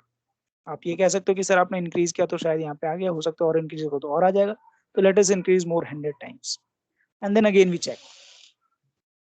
तो देखते हैं और इंक्रीज करने से क्या और इंप्रूव होता है, तो फिर हमारा circuit is not working in a better manner. So now you can see the blue line has decreased. जो पहले 10 माइक्रो पे जो अच्छा एम्पलीट्यूड दे रहा था, अब वो 100 माइक्रो पे उतना अच्छा एम्पलीट्यूड नहीं दे रहा है. यानी आपका जो ट्यूनिंग सर्किट है वो, ये देखो कम हो गया ना. ये पहले ये 2 वोल्ट 3 वोल्ट तक चला गया था, now it is decrease. Now if I increase further more, अगर मैं और चेंज करता हूँ अपने वैल्यू को, तो अब देखो क्या होता है. Again it will become zero. यानी लोअर में भी जीरो था, अपर में भी जीरो है. एक पर्टिकुलर फ्रीक्वेंसी के लिए it is showing me certain output. ठीक है, जब मेरा ट्यूनिंग सर्किट आपके फ्रीक्वेंसी इनपुट से मैच करेगा, अब देखो एग्जैक्टली वो माइक्रो वोल्ट में चला गया सिग्नल. जो मेरा 2 वोल्ट 3 वोल्ट आ रहा था, now it is a micro volt. So why this is behaving in such a way कि लोअर सिग्नल पे तो आपका जीरो था, हायर पे भी जीरो है, लेकिन एक पर्टिकुलर फ्रीक्वेंसी रेंज पे आपका सिग्नल आउटपुट इंक्रीज हो जाता है. मींस आपका जो इनपुट है यू कैन जज. अब मैंने यहाँ पे क्या किया, इसको अगर उसमें चेक करोगे, ये तो इंटरेक्टिव में चल रहे थे, हम स्वीप में जाते हैं. स्वीप में हम इसको रन करते हैं, तो स्वीप में देखते हैं क्या हमारा आउटपुट आता है. तो now you can pin point कि yes this is the frequency. अब देखना यहाँ पे क्या थोड़ा सा गड़बड़ है फ्रीक्वेंसी, मतलब exactly it is not perfect, but because we are not attach other things. नहीं, 2 सिग्नल्स क्यों नहीं आया मेरे? ब्लू वाला नहीं दिख रहा मुझे, ब्लू वाला दिखा ही नहीं मुझे. Okay okay, I am at the very far distance ना, इसलिए ब्लू वाला नहीं दिख रहा. चलो मैं इसको चेंज करता हूँ. Let me just go to 1 micro. 10 micro पे चलते हैं. 10 माइक्रो, यस. हाँ 10 माइक्रो पे था ना, तो 10 माइक्रो पे अगर सिग्नल देखते हैं एक बार हमारा क्या आता है. Okay, still we are not able to see the value. 10 micro था या 1 माइक्रो था? 1 माइक्रो था. 10 था. माइक्रो नहीं आएगा, 10 माइक्रो पे आएगा 1.5. अच्छा 10 माइक्रो पे आएगा 1.5. तो 10 माइक्रो मैंने रखा है, और ये मेरे को कौन सा सिग्नल है? ब्लू वाला ना. ब्लू वाला सिग्नल का फेज दिखा रहा है, इनपुट नहीं दिखा रहा, मतलब आउटपुट नहीं दिखा रहा है, इसमें नहीं दिखा रहा है. मतलब स्वीप में I am not able to see the things. 1 micro पे करके देख लीजिए. हाँ एक बार मैं चेंज कर लेता हूँ.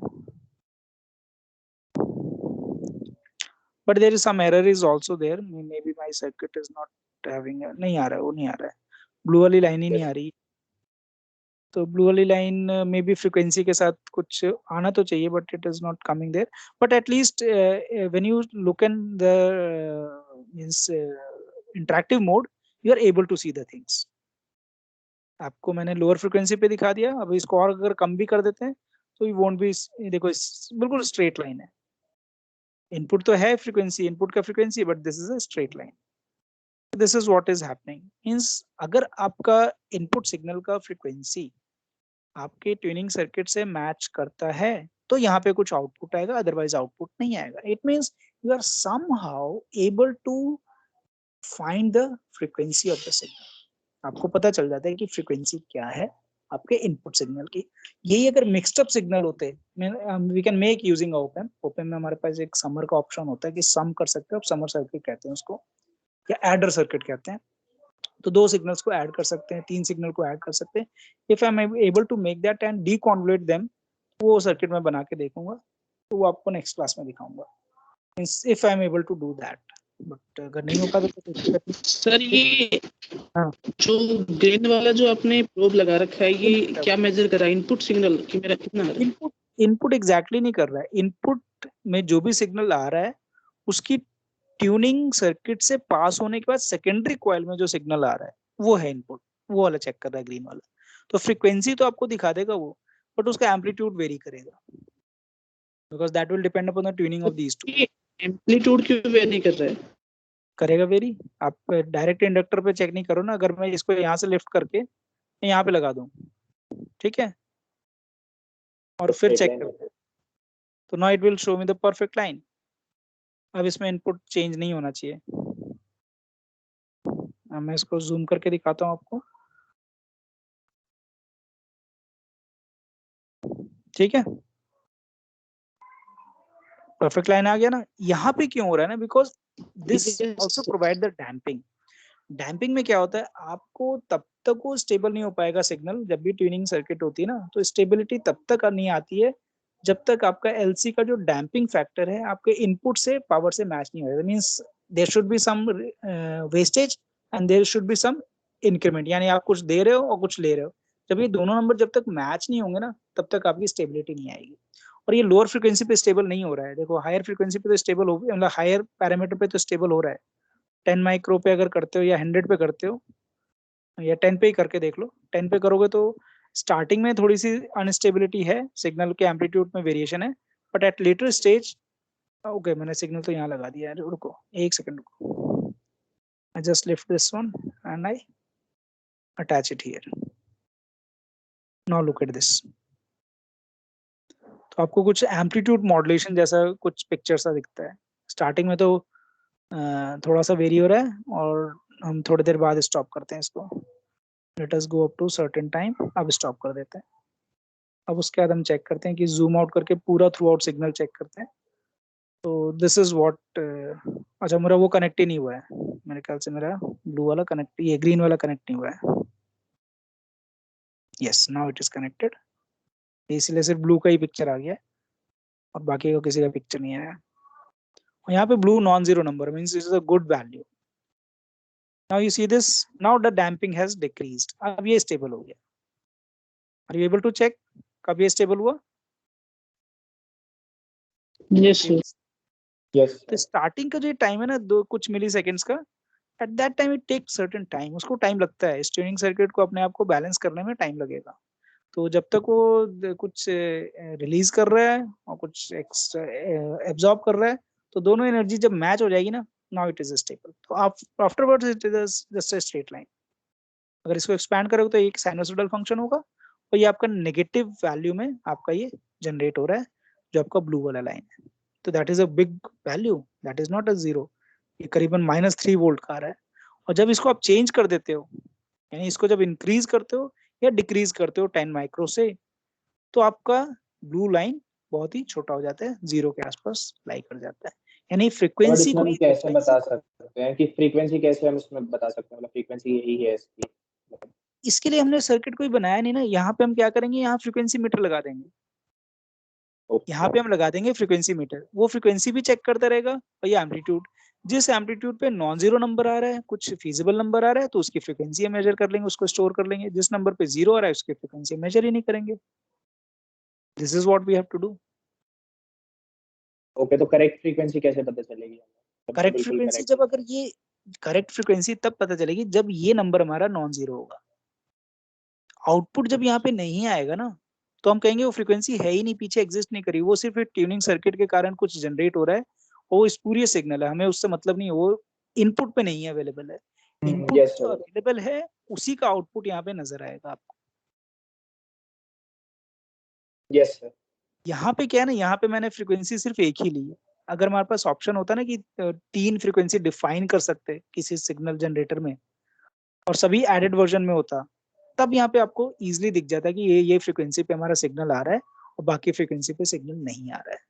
तो I will try to make that circuit also for you. अगर वो बन जाता है तो 2 या 3 सिग्नल्स को मैं ऐड कर दूंगा। ऐड करने के बाद हम उसे एक्सट्रैक्ट करेंगे कि उसमें क्या क्या कंपोनेंट हैं। तो that I will try to with other electronics also, इसमें कुछ और पार्ट भी ऐड करूंगा। उसके बाद वो आपको क्लियर हो जाएगा कि हाँ, ये नहीं तीनों फ्रीक्वेंसी पे एम्पलीट्यूड आ रहे हैं, बाकी फ्रीक्वेंसी पे कोई एम्पलीट्यूड नहीं आ रहा है। तो एम्पलीट्यूड आने का मीनिंग ही है कि ये फ्रीक्वेंसी प्रेजेंट है उसमें। इनपुट में। और सर ये हाँ। यहाँ पर सर देखो ये जो ग्रीन वाला है, ये आपने जो प्रोब लगाया कि इसका जो एम्पलीट्यूड है वो अप्रोक्सीमेट कितना है, एक बार सर अपने कर्सर ले जाओगे वहाँ।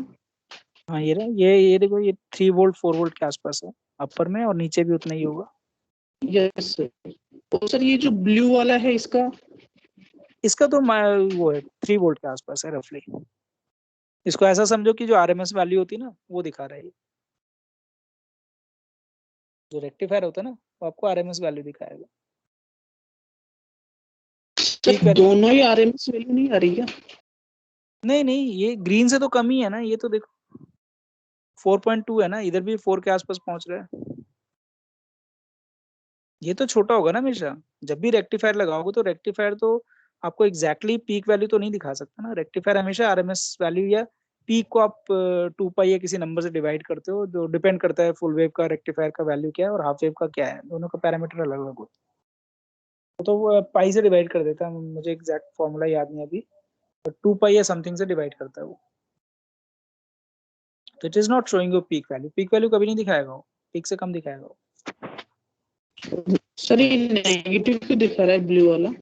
नेगेटिव तो देखो, मैंने हो सकता है वोल्टेज इधर लगा रखा है या डायोड की पोजीशनिंग कैसे कर रखी है उस पर भी मैटर कर सकता है। वो ऐसा कोई वो नहीं है negative, it is not a big issue, but amplitude sir is एक बार देयर।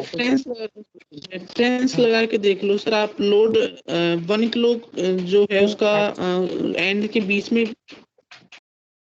ये भी इसके साथ कह रहे हो, यस इस सर। वैल्यू के साथ? चलो इसको पहले हम इधर लगा लेते हैं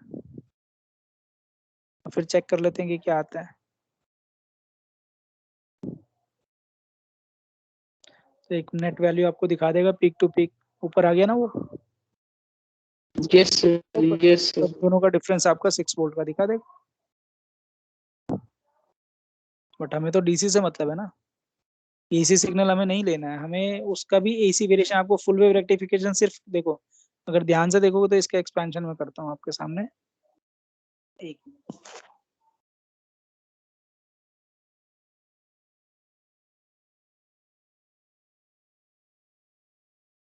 एक्सपैंड नहीं हो रहा है, but what the picture is which is a full wave rectification. तो हमने तो सिर्फ फुल वेव रेक्टिफिकेशन किया, अभी हमने इसको आगे फिल्टर लगाना है, फिल्टर लगा के एक डायोड लगाना है, तब जाके वो डीसी वैल्यू दिखाएगा। Otherwise it is just doing a full wave rectification. तो फुल वेव रेक्टिफिकेशन में तो आपको ऐसे ही दिखेगा, उसका जो पीक वैल्यू है उसके इक्विवेलेंट नहीं होता, उसको कुछ ना कुछ डिक्रीज होगा। नॉर्मली जो डायोड है वो कंज्यूम करते हैं, तो you never get a peak value. तो इसका अगर मैं आगे फिल्टर लगा देता हूँ, फिल्टर लगाने के बाद एक जीनर डायोड लगा दूंगा, तो that will become a DC supply. तो वहां पे आपको परफेक्टली एक लाइन दिख जाएगी। वो सब मैंने ऐड नहीं किया, मैं तो सिर्फ ये दिखाना चाहता हूँ कि yes it is doing the things at that particular frequency, और उससे ऊपर की फ्रिक्वेंसी पे नहीं करता है, उससे नीचे की फ्रिक्वेंसी पे नहीं करता है। ठीक है। Yes sir. मैं फ्रिक्वेंसी चेंज करके आपको वो वैल्यू भी दिखा देता हूँ कि what you are, let me make it to 100। ठीक है, 100 पे देखो ये वैल्यू वोल्टेज में है सारी वैल्यू। ठीक है, अब हम इसको रन करते हैं तो you will get certain variation, but that variation will not be in volt। Value change होगी ना? नहीं, देखो अब मैं जूम करता हूँ, जूम करने पे देखो क्या आता है। जो पीक वैल्यू है अब वो मिली में चला गया है। जो आपका 4 वोल्ट आ रहा था ना, तो now it is 0.8 milli, sorry 0.8 volt. तो 4 वोल्ट से कहाँ 0.8 पे आ गए। और इसको अगर और चेंज कर देते हो तो आपके पास ये सिग्नल ग्रीन वाला भी इतने कम वैल्यू का हो जाता है। You can see the values. अब ये और थोड़ा सा कम हो गया, बहुत कम नहीं, बट 600 मिली पे पहुंच गया है। तो दिस गोज ऑन डिक्रीजिंग। तो फ्रीक्वेंसी रेंज में रहेगा, but the amplitude will goes on decreasing. So that this is what is happening, because you are not at the frequency which your tuning circuit is having a resonant frequency। तो resonant frequency tuning circuit की और वो दोनों में variation है। अगर variation होगा तो आपका आउटपुट बहुत ही कम वैल्यू का होगा। तो यू कैन डिसरिगार्ड, कह सकते हो कि मिली वोल्ट को मैं यूज ही नहीं करूंगा, अगर वोल्टेज आएगा तभी मैं उसको काउंट करूंगा, otherwise I will not count. ठीक है, but this circuit is just a block, this is not a complete circuit for a wave analyser. ठीक है, okay. So now I just Yes. Notes में देखते हैं कि क्या टॉपिक और रह गया है आज के लिए। 18 तो हो ही गया है। तो अच्छा, ये तो मैंने दोबारा ये शेयर कर दिया। Late me just share the notes.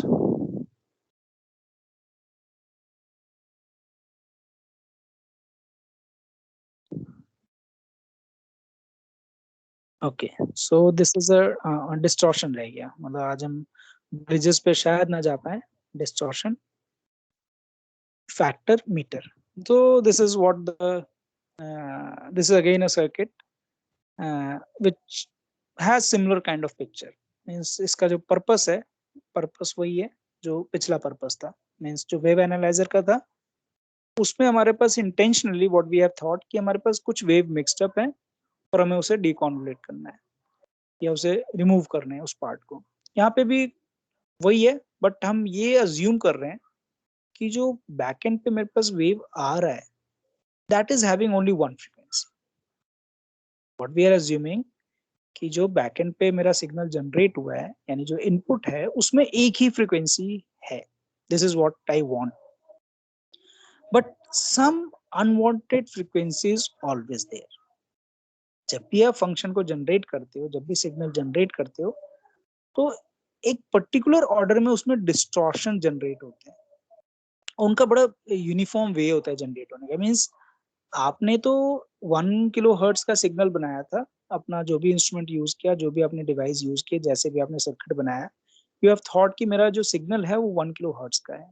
But due to some mathematical approximation, because हम डायोड को भी हम क्या करते हैं, अप्रोक्सीमेशन में यूज करते हैं।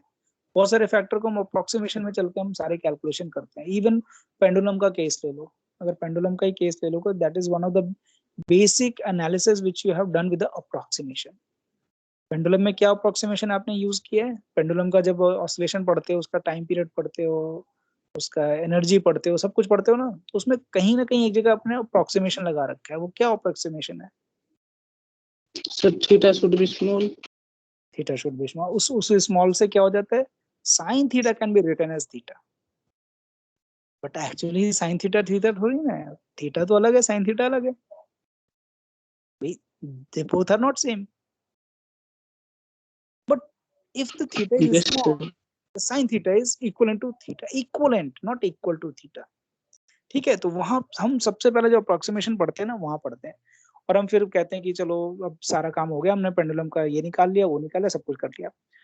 अब जब बच्चों को वही फॉर्मूला, क्या करते हैं बच्चे, क्या करते हैं, फिर वही फॉर्मूला यूज करते हैं। अगर एम्पलीट्यूड ज्यादा हो तब भी वही फॉर्मूला यूज करते हैं, and they get the wrong result.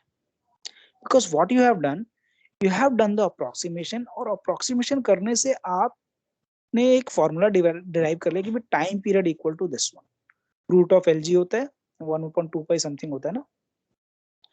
तो ये फॉर्मूला आपने जो डिराइव किया ना, that is concern with lower amplitude.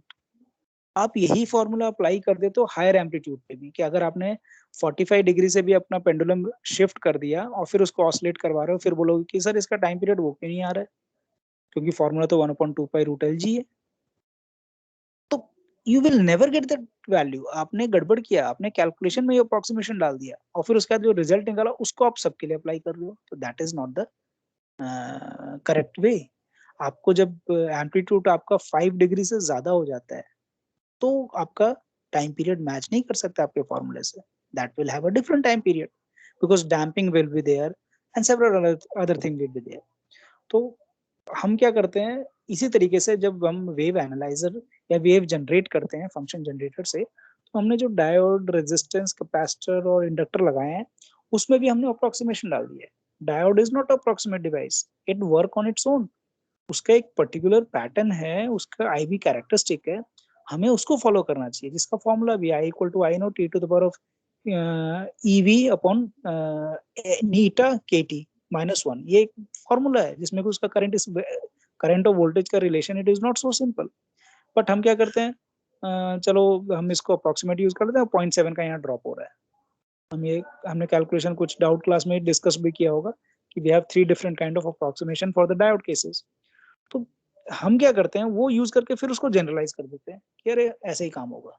नहीं, तो जब भी हम कोई सिग्नल जनरेट करते हैं तो हमेशा there will be a distortion and we can not avoid those distortion. What we have to do, we have to check those distortion in the signal. हम सिग्नल में उन डिस्टॉर्शन को ही मेजर करते हैं. This is a distortion factor meter. Distortion is very important if you are dealing with a very low signal. अगर आप high signal से डील कर रहे हो डिस्टॉर्शन का कोई बहुत ज्यादा लॉजिक नहीं है. बट अगर लो सिग्नल से आप वो कर रहे हो तो distortion has to be identified. ये डिस्टॉर्शन जो जनरेट हो रहे हैं वो इस वैल्यू के हैं एंड जो डिफरेंट वैल्यू जनरेट हो रही है that is due to the noise. You should able to pinpoint की डिस्टॉर्शन कौन सा है और नॉइस कौन सा है अगर आप लो सिग्नल से डील कर रहे हो. तो डिस्टॉर्शन मीटर में या डिस्टॉर्शन जो मेजरमेंट करता है उससे पहले थोड़ा सा थ्योरेटिकल की डिस्टॉर्शन होते क्या है. बिकॉज यहाँ पे मैंने क्या लिखा है पहले तो what is a distortion, harmonic distortion, frequency distortion, phase distortion, amplitude distortion and intermodulation distortion, crossover distortion. बहुत सारे पॉसिबल डिस्टॉर्शन है जिसमें हम यहाँ पे पढ़ेंगे फ्रीक्वेंसी डिस्टॉर्शन और बाकी चीजों पे हम फोकस नहीं करेंगे. फेज डिस्टॉर्शन भी हो सकता है और एम्पलीट्यूड का भी वेरिएशन हो सकता है, बाकी भी हो सकते हैं but we are discussing only the phase frequency distortion. So what is a distortion? How we define the distortion? So total harmonic distortion is defined by this number.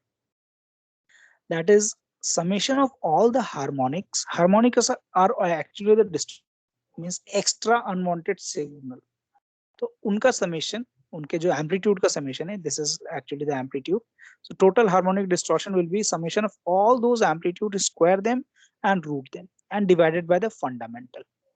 तो फंडामेंटल मींस जो आपको डिसाइड, आपने 1 kilo hertz का signal decide किया था तो उसका amplitude क्या है और उसमें एक अनवांटेड सिग्नल कौन सा गया 2 किलो हर्ट्ज का आ गया, उसका भी एक अपना एम्पलीट्यूड होगा. उसमें एक और अनवांटेड सिग्नल आ गया 3 किलो हर्ट्ज का, उसका भी एक एम्पलीट्यूड होगा. और उसमें एक और आ गया 4 किलो हर्ट्ज का, उसका भी एक अनवांटेड सिग्नल होगा. तो सभी का एक एम्पलीट्यूड होगा डिफरेंट. ऑब्वियसली जो एम्पलीट्यूड होते हैं आपके फंडामेंटल का बहुत ज्यादा होता है with respect to other factor. यानी जो बाकी फ्रीक्वेंसीज के एम्पलीट्यूड है वो बहुत ही कम होते हैं जब signal generate. That is why you see a sine wave, क्योंकि बाकी बहुत ही कम है, बहुत ही माइन्यूट है. तो for a broader perspective you don't able to see that and you don't able to जज दैट वो है भी कि नहीं है. तो आपको सिर्फ फंडामेंटल ही दिख जाता है, बाकी नहीं दिखता है, but normally they are present. So how we can define means fundamental is the basic which you are generating, जिसको हम ई नोट कह सकते हैं या ई कह सकते हैं. तो यहाँ पे मैंने उसे E1 कहा है. और फिर हमने D2 यानी सेकंड हार्मोनिक, यानी जो आपकी फ्रीक्वेंसी है उसके 2 टाइम्स जो फ्रीक्वेंसी है that is called a second harmonic. Second harmonic how much that is with respect to E1 which is your fundamental. Third which is with respect to fundamental. ये E जो लिखे हैं they are amplitude. Amplitude of second harmonic with respect to fundamental, amplitude of third harmonics with respect to second and so on. So total harmonic को लिखने का तरीका क्या हो गया, जो यहाँ पे फॉर्मूला वही लिखा हमने, सारे के एम्पलीट्यूड का स्क्वायर किया, ऐड किया एंड उसका रूट कर दिया एंड डिवाइडेड बाय E1 कर दिया. So this is the formula which you are using for the total harmonic distortion. And उसी को थोड़ा सा और E1 को हम रूट के अंदर लेके गए, फिर इस फॉर्म में लिख दिया. तो this is in the form of ratio. ये रेशो हो गया, ये which is 0.1, 0.01, 0.02 something like that number will be there. तो ये आपने इसको 100 से मल्टीप्लाई कर दिया तो परसेंटेज. वैसे यहाँ पे भी रोक के लिख सकते हो कि this is the total harmonic distortion which is present, which is not more than 1%. Normally आपके सिग्नल्स में 1%, 2% से ज्यादा नहीं होता है. यानी अगर एम्पलीट्यूड आपका 10 है तो उसमें जो हार्मोनिक क्या है जिसको आप कह रहे हो डिस्टॉर्शन, उसका जो फैक्टर होगा वो 0.02, 0.01 समथिंग लाइक दैट वन. तो बहुत ही कम, 1-2% के आसपास ही होता है. तो ज्यादा उसमें तो हमें कोई उसका यूज नहीं है. But if you are dealing with noise then these are very important. The circuit which we are using, ये तो फॉर्मूला हो गया, ठीक है. Let me just go to the circuit. This is the circuit. And again amplitude and frequency. This is a frequency domain graph. तो यहाँ पे ये फंडामेंटल हो गया, फिर सेकेंड हार्मोनिक यानी 2f पे प्रेजेंट है एक सिग्नल, 3f पे प्रेजेंट है सिग्नल, और amplitude will goes on decreasing. यहाँ तो बहुत बड़ा मैंने दिखा दिया, but it is always very small, hardly 1% और 2%, उससे ज्यादा नहीं होते. And it goes on decreasing as you go away from the frequency, it will goes on decreasing.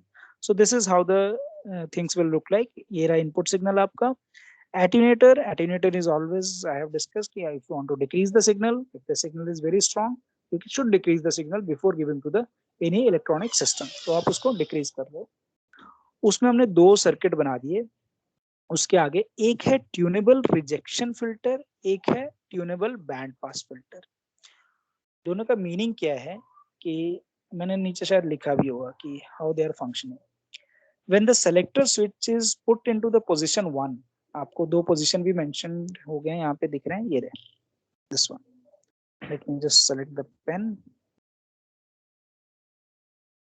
This one, position 1,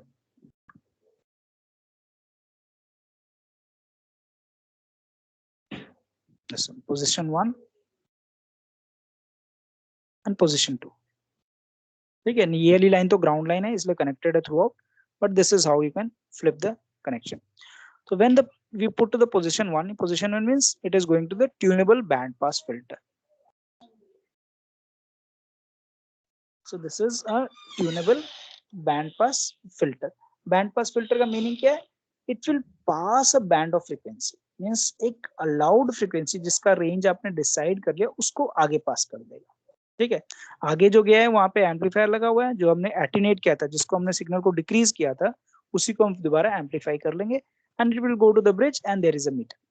So when it passes through band pass filter, it allow the total signal ET.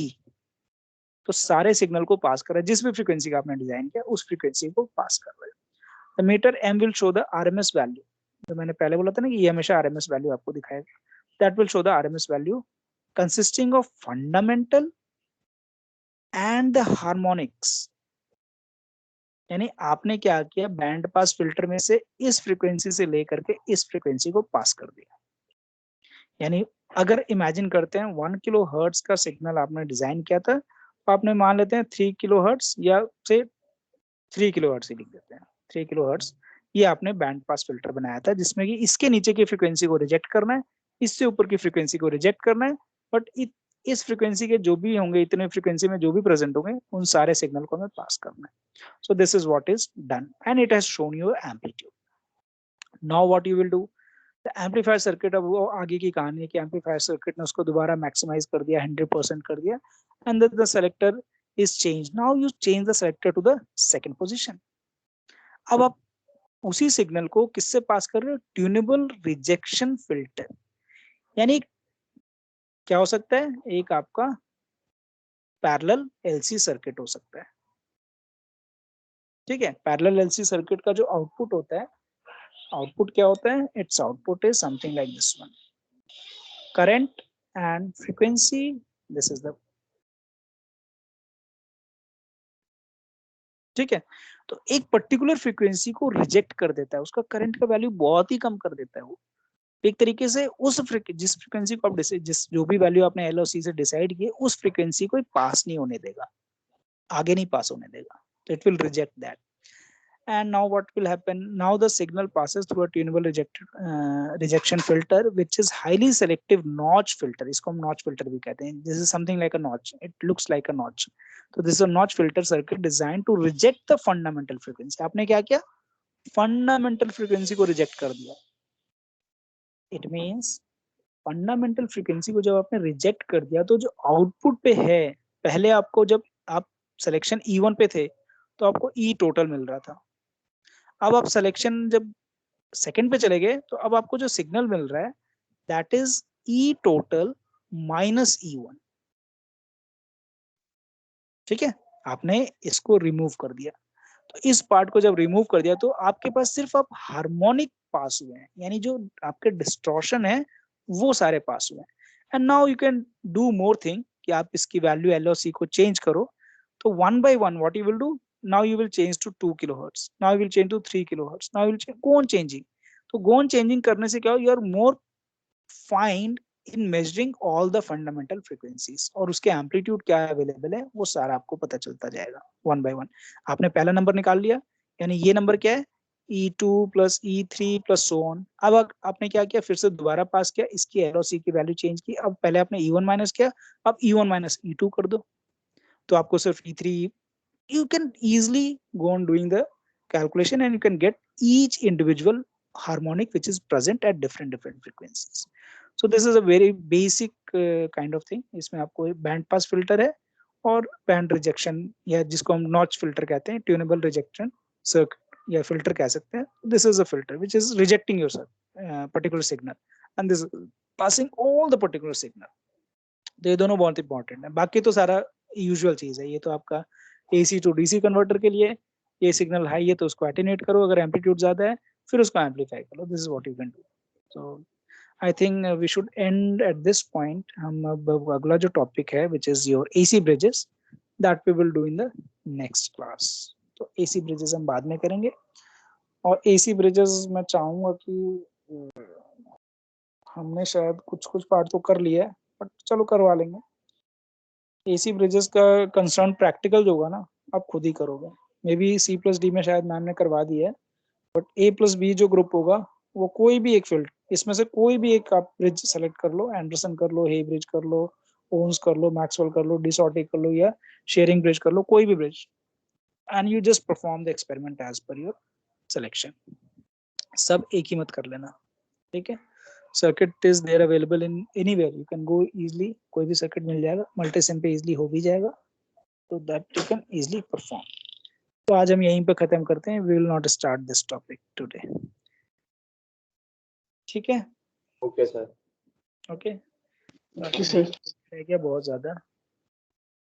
अगली बार हम कुछ कहानी भी discuss करेंगे, हम सिर्फ बोलते नहीं रहेंगे. ओके. बहुत ज्यादा बोल टॉपिक सोच के लाएगा कोई. हाँ, क्या कोई अच्छा सा टॉपिक सोच के लाएगा.